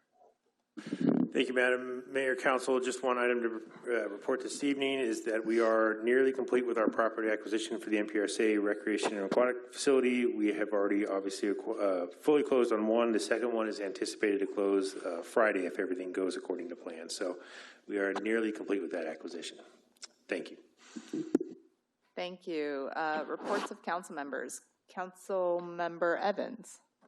Nothing tonight. Councilmember Edwards. Yeah, I just want to give a quick update from the SCA PIC meeting that happened about a week ago. Just so you're all aware, King County Transportation Benefits District is in discussion to implement a 0.1% sales tax increase. It's a councilmanic increase, so they would be able to do that without any vote. They're in that discussion there. So SCA is going to take a stance, because as of right now, that would raise about $100 million or more a year in sales tax, but the cities would see none of it. It would go all to roads improvements in the county areas and possibly King County Metro as well. So SCA is going to put forward a stance that they want to request that 25% of it go to the cities where these taxes come from. So they'll be making that stance. I know they asked for individual cities or members if they want to outreach to the benefits district as well to make that comment known if you believe that the city should receive a portion of that tax increase. But But yeah, that is their main discussion right now because that is something that is happening at this point in time. So SCA will be taking a stance on that. Thank you. Deputy Mayor Randolph. Thankfully, we had Metro in, who answered everything that I was going to say in my report. I do look forward to continuing conversations with them in terms of getting additional routes and have a level of excitement of the new routes that are being planned, but definitely look forward to them being pushed up in terms of schedule. Thank you. Councilmember Wise. I have none, thank you. Councilmember Millman. Yeah, just one thing. I wanted to give a shout out to Commissioner Steve Yabroff on our Planning Commission. He announced his retirement, I guess, for lack of a better word, because he's been on there long enough to say it's a retirement. I think he said 16 years, and before that, I think he served on an emergency preparedness committee. So he's served the city for a long time. I announced his resignation the last council meeting. I thanked him at that, but I think he's done a great service and stepped up for a long time for the city. Councilmember Taylor. Nothing tonight. Thank you. So I want to just highlight a couple of things. First, I was able to attend a meeting last week of East Side mayors focusing on sound transit investment on the East Side, and was able to just advocate for keeping the project and the services that are going to impact Woodinville residents forefront as they're going into discussions about having to cut funding and to reduce expenses on sound transit. And I was also able to attend a tree dedication for the Kanaya family, which was a Woodinville family who owned a farm approximately where Barking Frog is today, who was sent to a federal encampment in the 1940s and was imprisoned in California until 1946. They lost their farm in Woodinville and all of their belongings and all of their items. The Woodinville Heritage Society and the Bothell Historical Group were able to put together some information on this family. Family members were flying in from across the country to just kind of remember this founding family of Woodinville, actually, predating Mulbach's and many of the other founding families here in our city, who was kind of eliminated from what we would consider the history of our city here in Woodinville. And it was just a really fantastic opportunity to honor that family and remember some of the history of the farmers in the valley from years past. So thank you. We will now move into an executive session. Council will adjourn to a closed session for approximately 20 minutes to discuss with legal counsel representing the agency matters relating to agency enforcement action, or to discuss with legal counsel representing the agency litigation or potential litigation to which the agency, the governing body, or a member acting in an official capacity is or is likely to become a party when public knowledge regarding the discussion is likely to result in an adverse legal or financial consequence to the agency. No formal action is expected to be taken. Thank you.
Thank you. We're back in session. No formal action was taken. Motion adjourned. Second. Meeting adjourned.